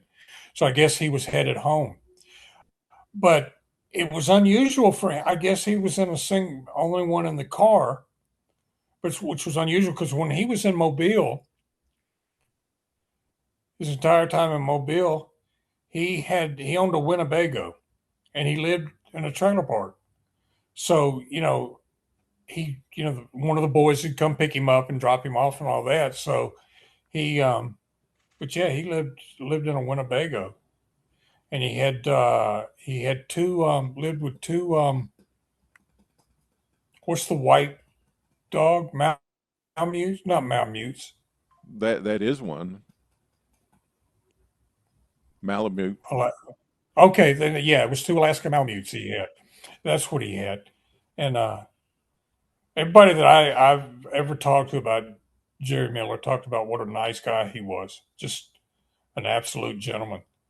Um, couldn't tell the fans that in Mobile in, he in, was the, he was in good at his 73 and job. 76 because God, they hated him, boy. He was good at his Yes, he job. was. He was absolutely. In fact, he would. Of course, how most heels would get cheap. He went by the name Duke Miller, so the fans would quack at him, call him Duck Miller, and he said, "I'm a Duke, not a duck," and fans would quack at him and everything. But that was crazy. But I mentioned Kelly came back from Louisville, moved back. He came back in April and took over his territories again. And naturally, if he took over Mississippi, he had to win the Mississippi title. So he won it for the 22nd, 23rd, and 24th times of his career before he retired. Wow. But he had worked an angle, I guess he'd run across when he was working for Bruiser, he'd run across Bob Ellis.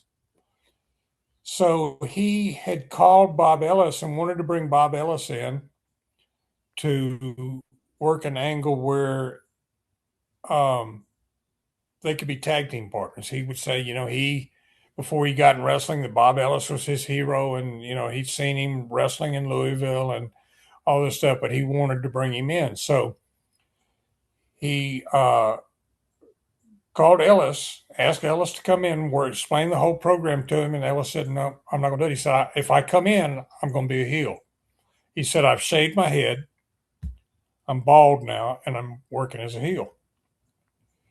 So that blew that whole thing off. But Kelly went ahead and booked him for a week in May. His first booking was in Mobile. He was supposed to wrestle Ken Lucas for the Gulf Coast title. Then he was booked in Hattiesburg on the 27th and Dothan on the 28th, and then Pensacola the 30th and Gulfport on the 31st. Well, I don't have any results, so I don't know if he ever showed up. So I can't say whether or not he actually came in or not. I know they advertised him, but I can't say for sure that he was there. I do know that the Gulfport paper reported that he no-showed that show, and Sweet Daddy Banks took his place, which is another guy we'll talk about if we have time. But out there from 78, I guess, or so, from McGurk after the Watt split, where he still had Oklahoma, where Ellis is in there with his bald head, which is so funny because Bob Ellis always had a bald spot, that he was trying to hide all the time anyway. Yeah. And he used to take shoe polish and make his hair black. And he'd be in the dressing room putting that shoe polish, pretending like he was putting it on his boots. And he'd wave it at, "Hey, how you doing?" And rub it in his hair. So that he finally gave in and shaved his head was amazing. But I don't know if he ever came in or not. I'm assuming he made at least one of those shots, but I don't know.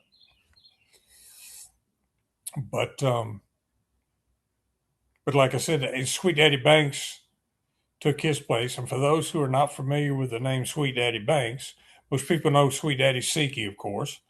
Some people have heard of Sweet Daddy Watts because of the Georgia War connotation about supposedly him being called Gorilla Watts after making fun of Bill Watts, but that's not true. He was using the name Watts in Arizona and a couple of years ahead of that. He was a straight. Well, you're familiar with him because he worked for Phil Golden in Paducah, right? I he saw was him when I was heavyweight champion out there. I saw him when I was just a kid, man. Yeah, he was. I have never been able to find out much information about him. He was a big human being. He was a big human being. He was from. I want to say he was from Paducah or somewhere in Kentucky. His name was T.J. Henderson. Now, what the T.J. stood for, I don't know. I always heard his name was T.J. Henderson. I always heard he was from Paducah, but I've never been able to find anybody who knew him. But he first came to Mobile in '74 and worked a program with Mike Boyette. And they swapped the Gulf Coast title back and forth. Which was about the time Phil closed down. Yeah. They used him. They had Al Galento as his manager because did Phil ever let Watts talk on television? No. He stuttered so bad it would take a 2-second promo. It'd take him 15 minutes because he stuttered so bad. So they put Al Galento as his manager. A lot of times, they worked this program. A lot of times, Angelo Poffo did his interviews. Really, that's probably why. So he wouldn't, because he stuttered so bad. But he worked that program with Boyette in '73, and then he was gone. Then came back as a babyface, and was in '74 and was around for a while. He got into angle with the Murder Incorporated and Duke Miller, and that whole blow off was an 8-man California street rumble where it was like basically a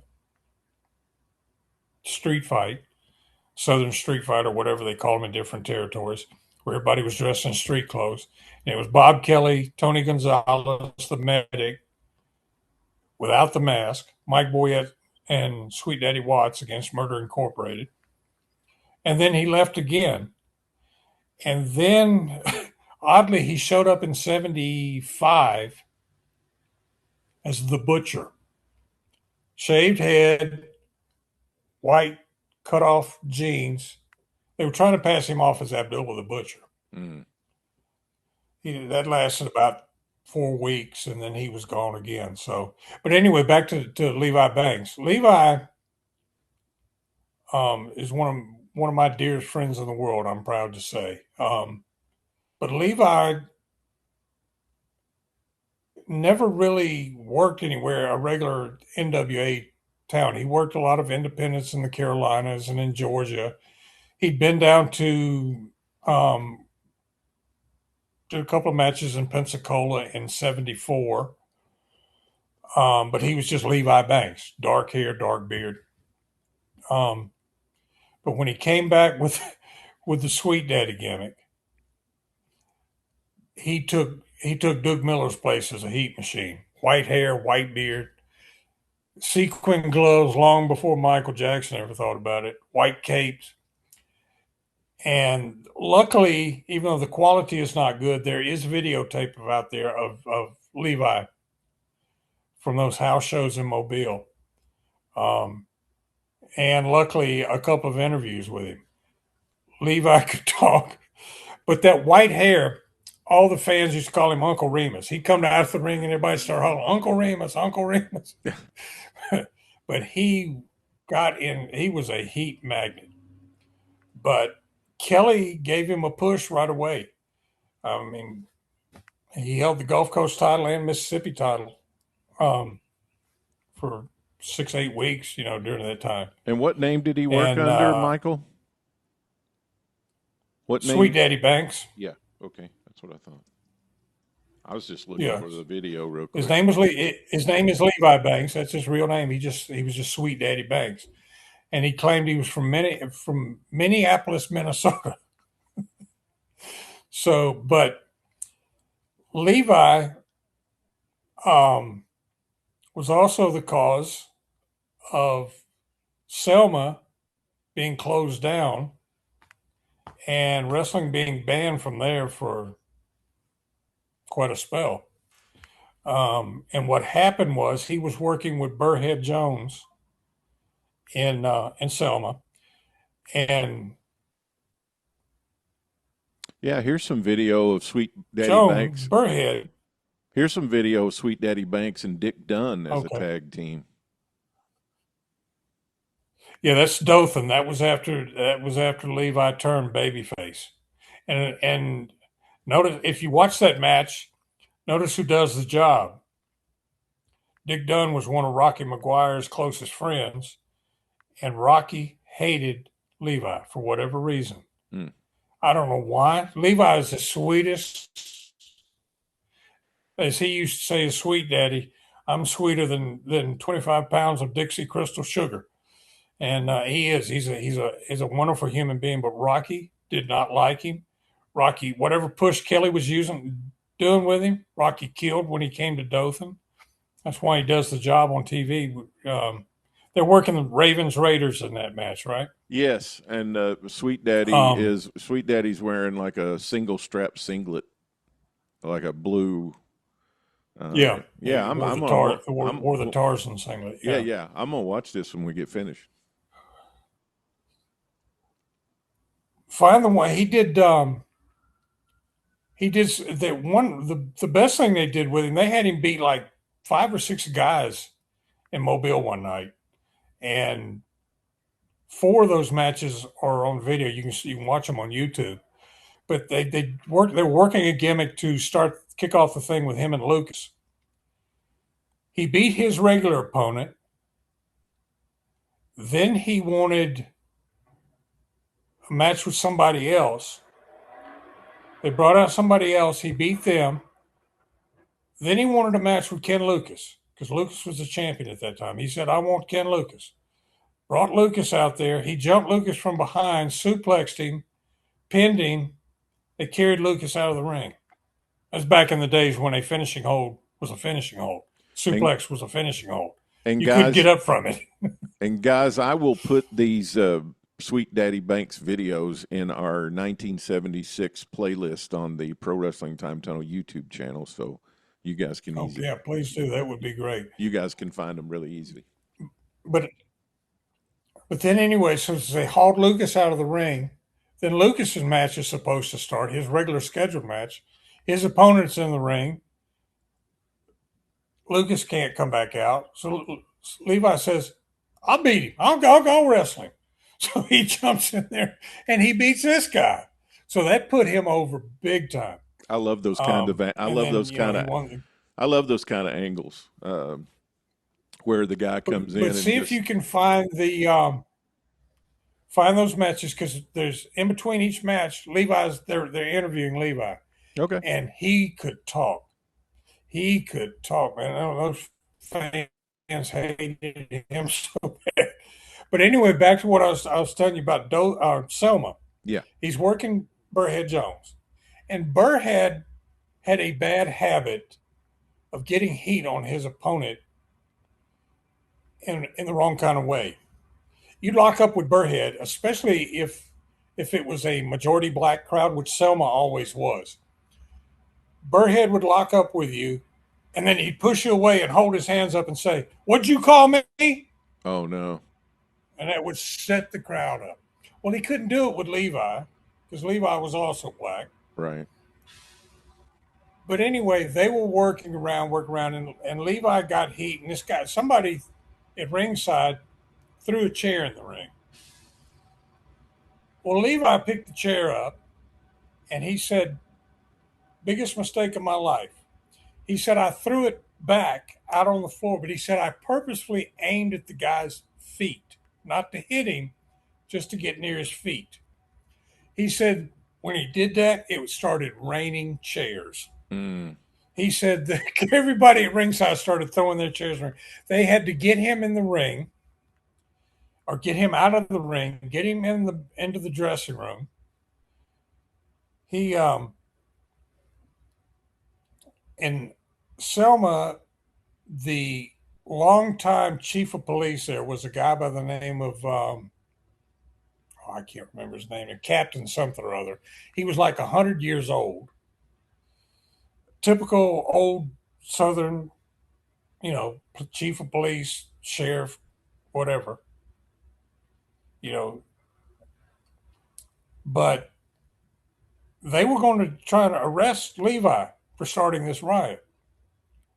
Kelly smuggled him out of the bathroom window of the old National Guard Armory there in Selma, and got him out of there.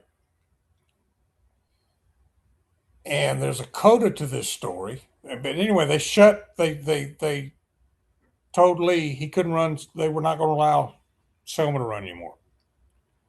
I don't think they allowed wrestling in Selma again until a year or two later when Joe Turner ran some shows there. But the coda to this story is, in 1981, a young gentleman by the name of Michael Love, who was me, shows up in Selma, Alabama to work for Ron Fuller. I'm working with Mike Jackson. Mm-hmm. Captain Green, that was this guy's name. So I'm in the Heels dressing room, and Captain Green comes in. And all our security that night was Captain Green, who by that time was 120 years old. And he had a deputy with him who was a younger guy, 98, I think is how old he was. But they come in there, and Captain Green tells all of us in the heel dressing room, there'll be no fighting on the floor outside this wrestling ring in my building tonight, because it all stems from this stuff, Levi. So I'm working Mike Jackson, and we got a spot in our match where I throw him out of the ring and then go out and bail him across the floor. So I told Larry Brock, who was the referee that night, I said, go over there and tell Jackson, go to the babyface dressing room and tell Jackson we're not working that spot tonight, because I'm not going to get arrested in Selma, Alabama tonight. So Larry went over there and told him, came back, and because Mike was calling the shots in our match because I was still fairly new to the business. And Larry said, no. Mike said, we're going to do that. You're going to do that spot. So, okay. So Mike and I worked the opening match. We were doing crisscross. I sidestepped him, threw him out of the ring, climbed out of the ring, beeled him across the floor, got back in the ring. He got back in the ring, gave me a Russian suplex, pinned me, 1, 2, 3, match is over. I roll out of the ring. I'm headed back to the dressing room. Next thing I know, I'm in handcuffs. You're going to jail. I told you no fighting on the outside the floor. So I'm sitting back in the dressing room in handcuffs. They won't even let me take a shower and change clothes. So I'm thinking, great. I'm going to jail in Selma, Alabama, wearing a red butcher tights and candy apple red boots. Oh, man. I'm going to be real popular. So luckily, Ron Fuller was there that night, and he talked them out of it. They came, let me loose, said, we don't want no more trouble out of you tonight. Well, the main event that night was a battle royal. Well, all of us on the card working the battle royal. But the semi-main event was a match between Jimmy Golden and Ron Fuller. Guess who was supposed to run out interfere in the match to help Jimmy Golden? Me. I said, I'm not doing it. Ron Bass said, man, come on, you got to do it. You got to do it because that's how we kick off the Battle Royal. I said, I'm not doing it. They talked me into it. I went out there and did it. Oh, man. Of course, we rolled in the Battle Royal. Luckily, I got out of there. I got out of there and got out of Selma. And I swore I'd never go back. Levi would not go back to Selma. Levi, to this day, will not go back to Selma. Because they had a warrant out for his arrest forever. And actually, he did go back to Selma. We used to do a little get-together, Bobby's Church up here. And sometimes we'd go to different people's places to do it. We did a couple of them at Bill Dromo's house before he passed away. A friend of ours, gentleman by the name of Bill Sellier, who lives in Selma, he wanted us to all come to his house. So we all did that. We talked Levi into going. He didn't want to go to Selma. I said, come on, Levi, you're fine. I said, it was 35 years ago, Levi, come on. Yeah. So Bill's next door neighbor happened to be an Alabama State Trooper.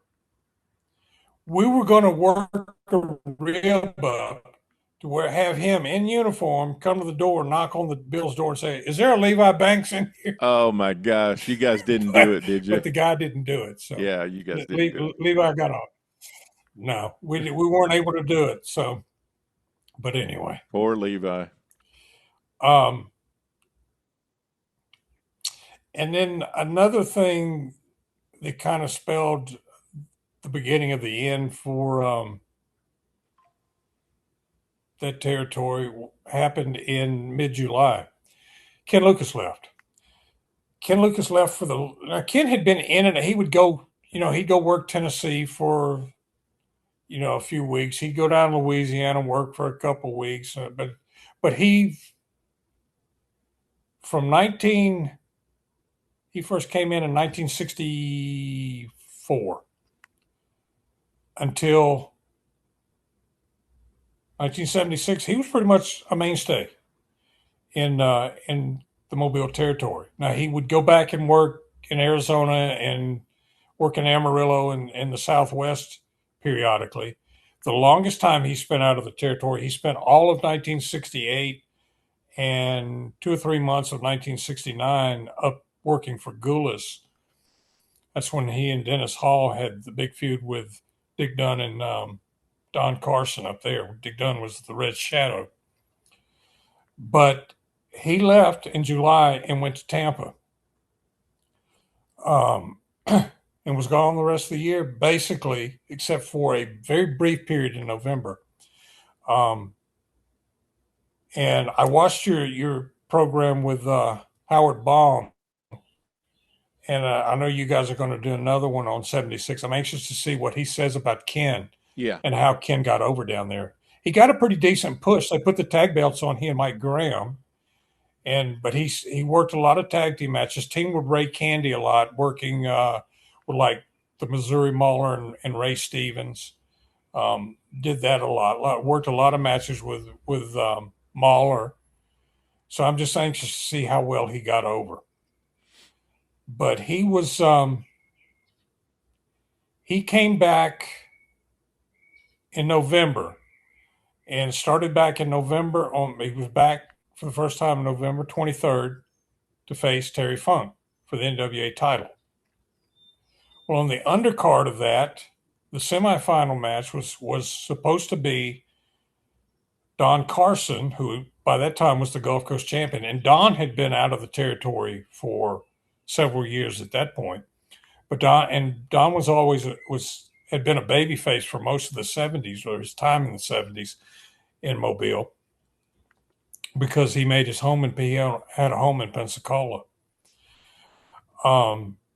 But he came back as a heel, beat Levi for the Gulf Coast title, and was scheduled to defend it against Mike Boyette, who was also coming back after being gone for a while. Well, Boyette didn't show up. So Ken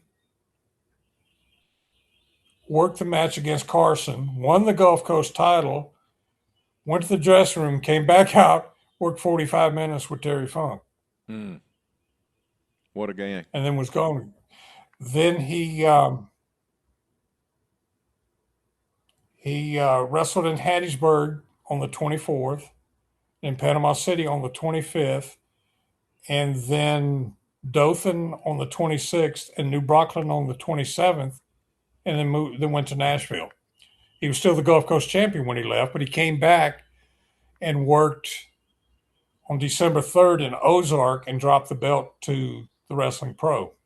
And that Ozark card falls into another thing that was the final big thing that happened in '76. By this time, even though Kelly's come back, Kelly has decided I'm done. I'm quitting. I'm retiring. He quit and went into the real estate business. So Lee, I don't know when he started talking to Jim Barnett, but he had worked out a tentative deal with Jim Barnett to buy the Gulf Coast territory. So the deal was, Lee told Barnett, I will shut everything down at the end of November, go dark for 2 weeks, then you can come in and run. Barnett only wanted to run Dothan for the 2 shows that he ran.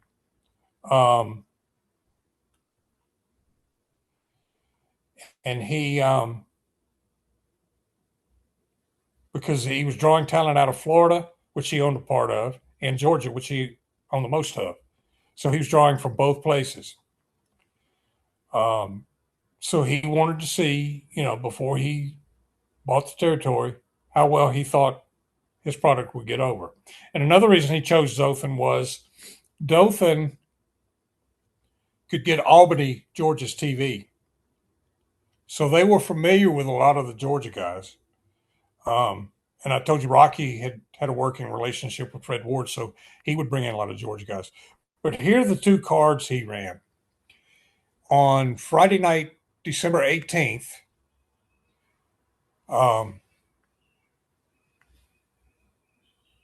the opening match was El Gaucho versus Dean Ho. Ted Oates versus Bill Howard. Bob Roop versus Steve Kern, which they were in a major program in Florida at that time. This was around the whole time that Roop had done the thing about Steve's dad being a prisoner of war thing, and that was a hot program. So they brought it up. That was the 3rd match on the card. Then Ole and Gene Anderson worked Mike Graham and Bob Backlund. The main event was Mr. Wrestling number 2 and Dick Slater. They had been trading the Georgia title back and forth. So that was the card for the 18th. Then on Christmas night, the 25th, they came back with the 2nd card. Opening match was Ricky Steamboat against Randy Alls. Ray Rougeau against Bill Howard. Tony Parisi against Scott Irwin, both out of Florida, out of Tampa. Abdullah the Butcher versus Ted Oates. A Southern Championship match, Steve Kern versus Bob Roop. That was the semifinal. And then the main event was a no disqualification match between Wrestling 2 and Dick Slater.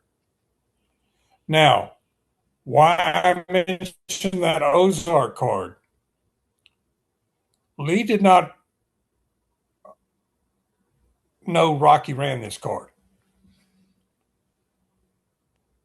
So that Rocky running that card in Ozark, which is only 22 miles from Dothan, got Barnett thinking, well, they lied to me. They didn't go dark. They broke our agreement. He backed out of the deal. So that whole thing fell apart. Yeah, I'm thoroughly convinced that this was all. I'm thoroughly convinced this was all in conjunction with TCG going up on the satellite, and Barnett knowing he was going to have wider distribution out of Atlanta. and he was going to basically. Oh, I'm sure it is. And he was basically going to have controlling interest with most of the wrestling from Louisiana to Florida if he would have got this Alabama deal. Yeah, because like I said, he already had points in Graham's office, but And Eddie was notorious. He'd sell 175% of shares well, out of yeah. 100%. Somebody just told me not long ago that Barnett actually had more points than Eddie did after Eddie kept selling them, you know. Probably. But I don't know. Who knows? But that ended that whole thing. So and I asked, I never talked to Rocky about it after I got to know Rocky later on. I never talked to him about it because I didn't know all the behind the scenes stuff. But Kelly told me after this whole thing fell through, he said, and by the whole deal that I mentioned about the television, even Lee's brother Bobby said, ask Lee, why are you keeping Rocky around? Because that's the reason Kelly told me why he decided to go ahead and quit and retire. He said Lee offered him part ownership of the territory. He already had points in the office being the booker and everything. But Lee offered him a bigger share. And Kelly said, okay, I'll do it if you get rid of Rocky and I book everywhere. Lee wouldn't do it. Now, this is after, this whole deal with the television that supposedly happened with Rocky. And again, I don't know. This is all coming from Kelly. This all may be sour grapes from Kelly. I don't know if it's true or not. I always liked Rocky. I thought Rocky was a great guy. All the boys that I got to know over the years that worked that territory, they all liked Rocky better than they did Kelly. So I don't know. How did Ron Fuller? So I don't know, but how did Ron Fuller feel about Rocky? Did they keep having a relationship after Ron came in? Yes, Rocky was Charlie Platt and I talked about this when Ron bought in. Of course, he'd known Rocky his whole life because Rocky was he was a branch Welch from Dyersburg. Actually, Rocky grew up in Cleveland, Tennessee. He was a boyhood friend of Don Carson. Don Carson, yeah. They'd known each other since they'd known each other since they were kids. But Rocky had a lot of contacts, especially since they decided to base their television out of Dothan instead of, even though all the boys lived in Pensacola, they wanted to do TV out of Dothan. And because the last 1977, by the end of 76, also the deal with WKRG died. I mean, Kelly was gone. Nobody to produce that show. It died. They took them off the air. And 77, they just ran Dothan. They ran Dothan's tapes of Dothan's live TV show. So that last year, they were doing television strictly from Dothan. So when Ron came in, they did TV from Dothan. All right. So and Rocky had all those contacts with the Woods family and all that stuff. So I got a question for you, and it's pure speculation. But what do you think would have happened to the territory if Lee would have gone along and done what Bob wanted to do? Like if he would have gotten rid of Rocky if he would have gave it over to Bob, you think it still would have died? It would have died because all of the talent there were all getting older. I mean, they were still, if you look at those 76 tapes, Levi was good. Jim Starr, when he was in with Ramey as the intern, he was good. Still good work. Ken Lucas was still on the far end of his prime, but he was still could go. Ken could go until the day he had to quit. Yeah. Ken was just a tremendous worker. But Rip Tyler, Eddie Sullivan, they were both getting older. Dick Dunn was still around. Greg Peters, they were still putting titles on Greg Peterson, and he'd been around since 1957. Dick Dunn started in 1949. and he was still the Alabama champion most of the time that in 1976. And I just don't know, because of the dynamics, Lee did not let a lot of outside publicity. That's why you never saw the Gulf Coast Territory in any magazines. They never got talked about, even though they had a great photographer who was a fan there by the name of Bill Moody, who would do write-ups and send pictures to the magazines, and they would run them. That all goes back to those of you that don't know Bill. That all goes back to the Welch philosophy overall. I mean, they didn't want that. They didn't actually, because Roy was the same way. Yeah, they didn't. Lee quoted Roy as saying, "Nobody in New York's going to buy tickets to matches in Mobile. That's Nobody right. in California is going to buy tickets to matches in Mobile or Memphis or Nashville." That was their philosophy. Especially after they got Kelly told me that. Especially after they got television, because Roy would say, "We got television and we got our own programs in the arena. That's all we need." And Kelly said that Lee said later on, years and years later, that it's one of his biggest regrets that he didn't let the magazines do more about his territory. Yeah. But the reason I say it would have died, because the talent was getting older. The territory did not have a great reputation for well paying, even though the trips were short. The weather was great. You go to the beach every day. The talent was just not there.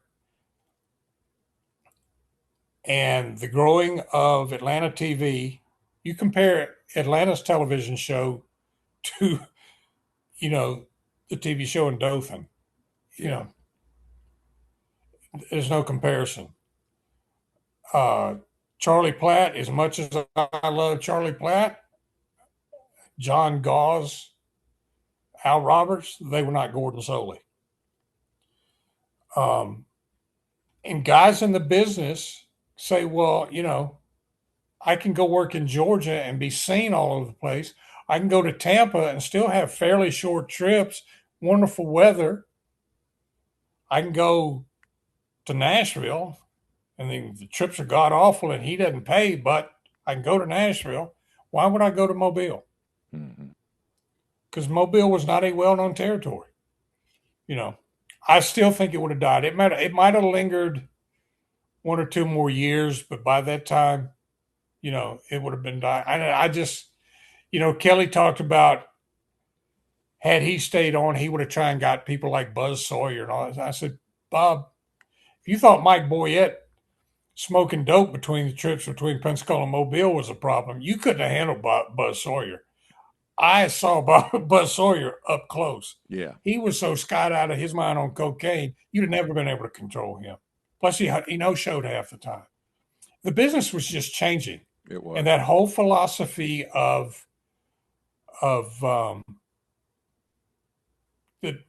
carried through the Welch family and carried through to bookers like Kelly and Rocky and stuff like that. Ron, when he bought the territory, he was able to navigate it well. He was very successful for almost another decade, but Ron had a lot of business acumen that the rest of the family didn't. Even Buddy, I think Ron was probably a better promoter than Buddy. Well, it helped Ron it helped Ron it helped Ron when he got Northern Alabama as well. Yeah. Yeah. Well, he had learned a lot. I mean, you think when he bought Knoxville from the Kazanas in 1974, Ron was, 26, 27 years old? Yes.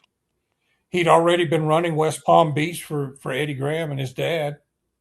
He started doing that when he was 24. Ron just had a knack for it. I don't know. He just had he was a smart, very smart businessman. He got that from his dad, because everything his dad touched always went to turn to gold. I was going to say he had it in his DNA. Yep. All right, man. Well, listen, anything else on 76 we need to mention? But, man, what a trip through the Gulf Coast Territory, No, 1976. I just encourage everybody to keep in mind when they watch those videotapes. The one you're going to put up is from Dauphin TV, so they'll get a good idea what the Dauphin TV was like. But if you can find the ones from Mobile, one particular match to find, I mentioned Dick Dunn and Greg Peterson being up in age by that time, but both of them were so smooth, such good workers. I've there actually is a match on YouTube. I've actually seen that match before. The quality is not good at all, but it's a good match. It's a good match.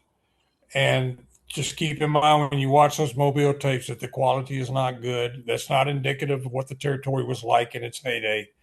It was the dying days, but there's still glimmers even on there, Yeah. Well, Michael Norris, of how good a territory that was. Michael Norris, thank you so much again for sharing all your knowledge You're with quite us. welcome. I could sit here and talk to you all night, man. For doing this. You bet. We'll do some more. You mean we didn't? We'll do some more. All right. All right. Let me know. All right. Thanks, Tony. I hope you enjoyed today's episode, man. I always enjoy visiting with Michael Norris. He has so much deep knowledge of the Gulf Coast Territory that I'm going to have to try to figure out, because the Gulf Coast Territory sells to Ron Fuller coming up in the next year. And I'm going to have to figure out a way to keep Michael on the show and keep going back further in history to talk about the amazing Gulf Coast Territory, because Michael goes back from the very beginning all the way up to what we've been covering the last 2 years in 75 and 76. So I'm going to keep Michael around. Don't worry. We got a lot of great stuff still to cover. This episode of the Pro Wrestling Time Tunnel is brought to you by our great friends at the Grizzly Up Soap Company right here in Western Kentucky. After a long night digging through old tapes, maybe watching some great Gulf Coast brawls on YouTube, or living that rugged wrestling fan life, you need to hit the shower and come out smelling like a champion. Grizzly Up crafts small batch, all natural soaps with goat's milk and the finest ingredients. No junk, just bold, clean scents that actually last. Whether you want something that wakes you up like a chair shot or a gentle bar the whole family can use, they've got you covered. I'm still riding with my Kentucky bourbon bar every single morning in the shower. It's smooth, strong. It smells like me, and it smells like home, and it smells like Kentucky. And I also have a bar on my bathroom vanity that I use called Deadly Weapon. Man, my mom was over here the other night in the early evening. Sometimes she'll drop by for a visit, maybe once a week or something. And she lives down at the ranch house, which is down the ranch a little bit. And she drives her golf cart across the ranch and visits me down here at the bunkhouse. And she was over, and we were sitting out on the porch the other night, and she was asking me about Travis and Chastity Alcock and about their story and about the company. And I said, well, they make soap. And she goes, soap? And I said, yeah, they make soap. And I went in the house, grabbed a bar of the soap, came back out, gave it to my mom. She held it to her nose, and she said, ooh, my. So I think my mom's going to be a customer as well. So head on over to their online store. If you live away from here, you can go over to their online store at grizzlyupsoapco.com right now and grab your order. We got orders coming in since they've been a sponsor on the podcast here. Or if you live around here, you can stop by their shop in Hopkinsville, Kentucky. They're also at weekend arts and crafts fairs all over the area. There's a big one in Murray, Kentucky this weekend. They're there all the month of May. They also sell homemade bread. Oh, my God. You're going to smell them before you see them when you walk up to their booth. And it's going to be a heavenly smell you're not going to forget. Get clean, get tough, get Grizzly Up. And so, man, what a ride through 1976 in Gulf Coast Championship Wrestling today. Michael Norris, thank you so much for coming by and visiting and bringing all that incredible history and all those rare details to the table today. Folks, if you want more Gulf Coast gold, go back and check out some of our 1975 episodes with Michael. They're an absolute must listen or must watch. You can find them on our Substack channel or in our YouTube channel. And if you've enjoyed today's episode, do all the things I ask you to do. Smash the like button, hit the subscribe, give us the notification. That'll ring your Come on, Tony. That'll ring your notification bell so you'll never miss another episode. And drop your thoughts in the comments. And I try to respond to all of them. And give us a 5-star review button. Hit that button on our audio podcast. That helps other people find our podcast. And if you want even more territory history, bonus episodes, early access, daily chronicle newsletters, head on over to tonyrichards4.substack.com and get the Time Tunnel family of publications that I put out from the Pro Wrestling Time Tunnel. We'll be back again next week with another 1976 territory action-packed episode. George Shire will be here as we go through 1976 AWA.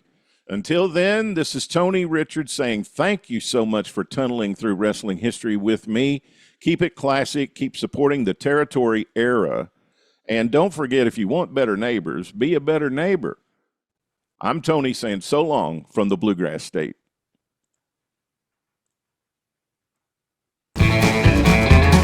Thanks for tuning in to the Pro Wrestling Time Tunnel podcast. Tune in for another great episode next week, interviewing wrestlers, referees, and media personalities that have made the sport of professional wrestling great. We'll release a new episode soon. Don't you dare miss it.